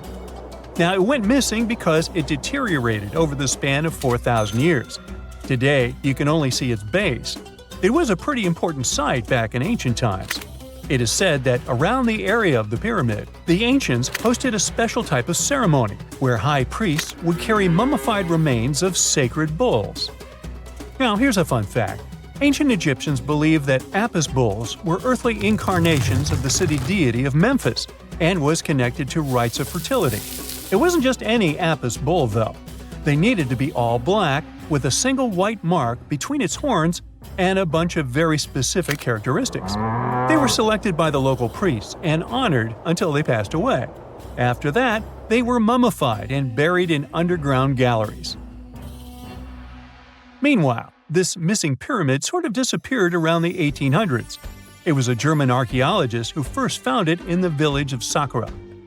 He called it the Headless Pyramid when he first found it. But then, years after the official discovery, the desert sand came along and covered the whole thing. There were some excavations between the 19th and 20th centuries, but they weren't too systematic. That's why scientists were so thrilled when they dug an entire pyramid's base after removing the 25-foot mound of sand that was covering it. Oh, and it turns out American archaeologists are excavating a cemetery in Egypt that could contain over 1 million mummified bodies. So far, archaeologists have dug around 1,700 mummies. One of the main differences from other classic Egyptian mummies is that these people weren't kings and pharaohs. They were commoners that most likely lived about 1,500 years ago, when Egypt was controlled by the Roman and Byzantine empires. The name of the cemetery is cool, though, the Way of the Water Buffalo, just in case you want to check it out on your next trip. Other than bulls and buffaloes, ancient Egyptians also liked baboons. Are you seeing a pattern here? In the beginning of the 20th century, archaeologists discovered a site filled with mummified baboons in a place called, guess what? The Valley of Monkeys. An animal wouldn't have been mummified if it wasn't considered important. Certain animals were more important than others, since they were linked to specific deities. Jackals were connected to Anubis, the ancient god of the afterlife, and cats were likened to the female deity Bastet.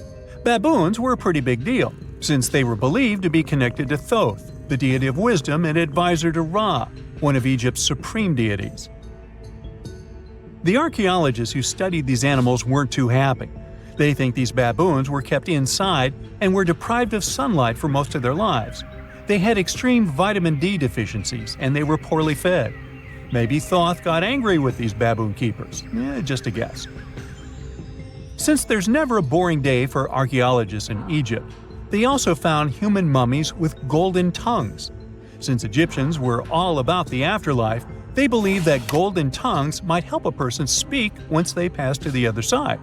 I mean, it's a long shot, but hey, why not?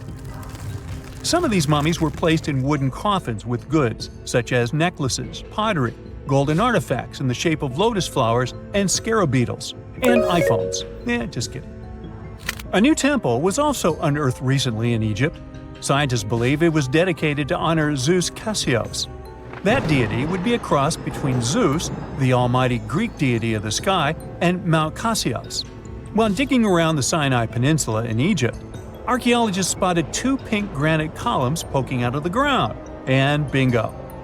They believe these columns represented the temple's front gate and collapsed during an earthquake many years ago.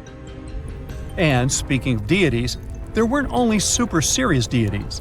Recently, scientists unearthed a golden ring in a city south of Cairo. No, Frodo, it's not magical. It was a normal gold ring, but it had the depiction of the deity of fun, officially named Bes. This deity is often described in sacred texts as a happy, chubby dwarf. Today, many tattoos we get are sorta deprived of any sense and are made of aesthetic purposes only. In ancient Egypt, though, women would get tattoos as a token of protection for childbirth.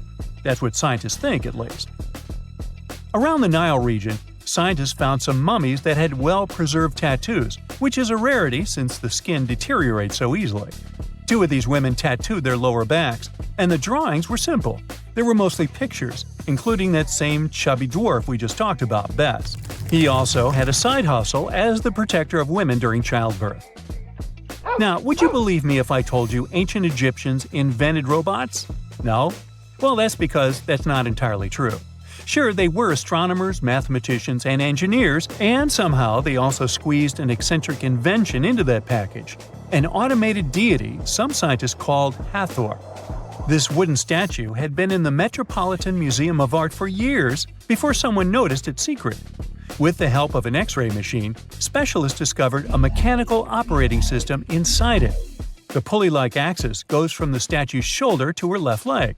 When the system rotates, the statue raises and lowers her hand.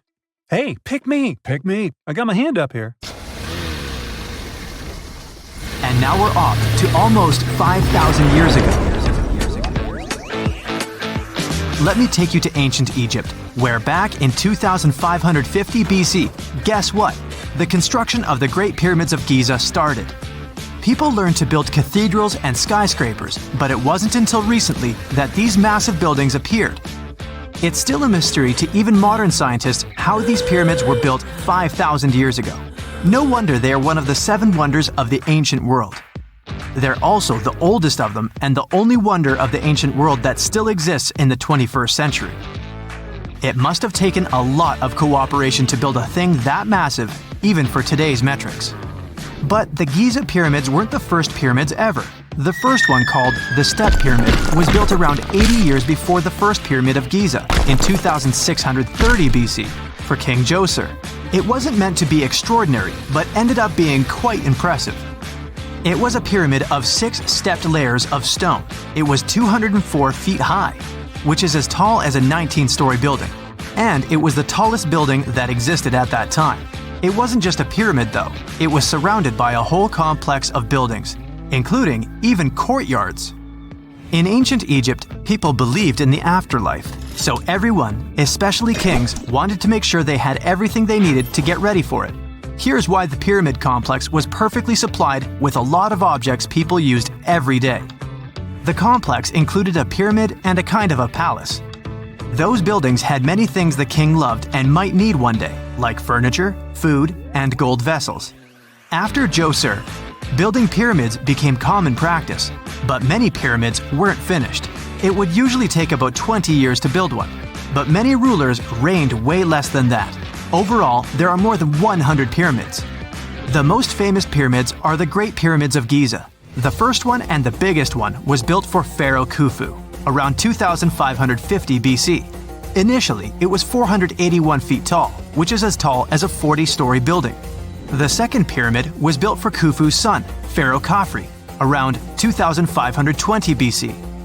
It's just a bit shorter, usually standing at 471 feet high, a 39-story building.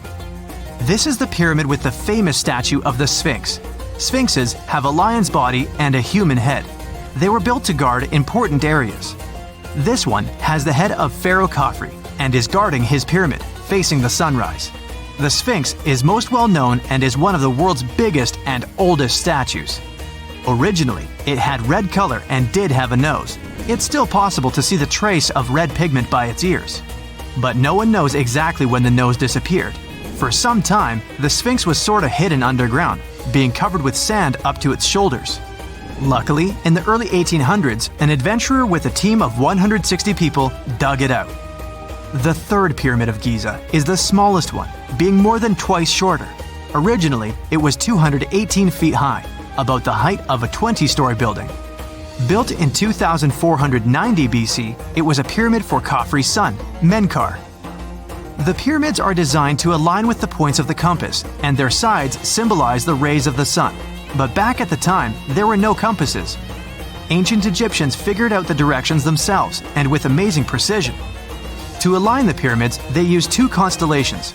Originally, the pyramids were covered in smooth white limestone and had a gold-silver top to reflect the sun. Later, the white limestone was taken from the pyramids by other kings and used for other buildings. Scientists estimated that ancient Egyptians used about 2.3 million stone blocks to build the first pyramid.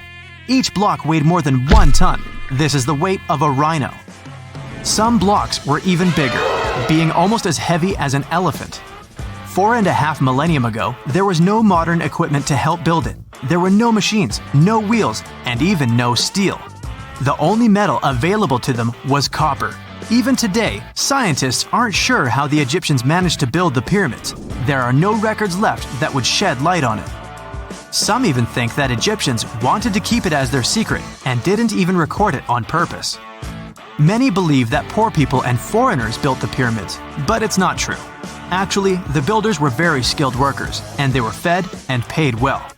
The archaeologists claim that the builders lived in a nearby temporary city and were a highly organized community with a strong leader. Scientists say that around 20,000 people worked on each pyramid complex, and it took about 20 years to build each. It probably was a national project. The construction site was large in resources, and food and essentials were likely to be contributed from all parts of Egypt. Even with all that support, it remains unclear how people managed to cut, transport, and assemble those huge stones. One of the theories suggests the stones were most likely transported on boats down the Nile River. Then there was a harder part. They had to be moved to the construction site. For that, they probably used wooden sleds. It wasn't very hard to pull them because the sand mixed with the right amount of water was pretty slick.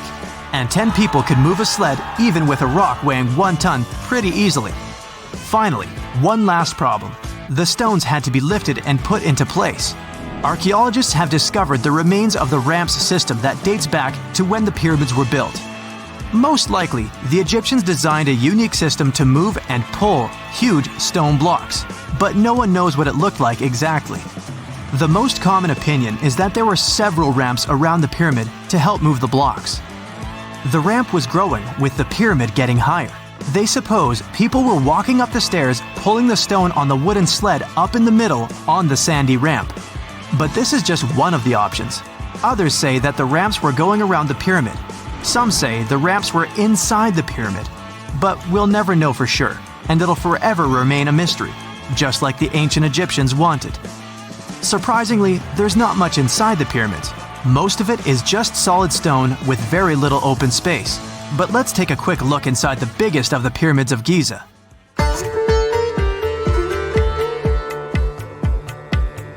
From the entrance, there are 2 stairs, one going down and the other one going up. The descending one takes you to a chamber located underground. That's where the pharaohs are, but not in this pyramid because Khufu wanted to stay higher. The underground room is partly unfinished. The room with Khufu's sarcophagus is called the King's Chamber. It's upstairs and then through the tall and long Grand Gallery. Below the King's Chamber, there's a room called the Queen's Chamber. There are no queens though, and no one is sure why the room is called this. Unfortunately, none of these have any hieroglyphs on the wall. They're just bare. If you want to see them, you should go to the other rooms that are decorated. Those pieces of art are depictions of ancient Egypt's culture and daily life. The texts allow researchers to study their language and grammar. Sadly, the treasures that once were here in the pyramid are long stolen. From that room, there are several tunnels for an unknown purpose. There are many tunnels and passages inside the pyramids. There are many chambers and shafts and secret ways. Scientists have been sending little robots with cameras there for some decades already. And the robots did discover another chamber a bit upstairs with hieroglyphs on the walls. But even today, much of the pyramids is still unknown, and there's no so-called building plan of the pyramids. Egyptians did create a mystery no one can crack for 4,500 years already. Scientists recently started to X-ray the pyramid to learn what's inside it without entering it and its narrow, mysterious tunnels.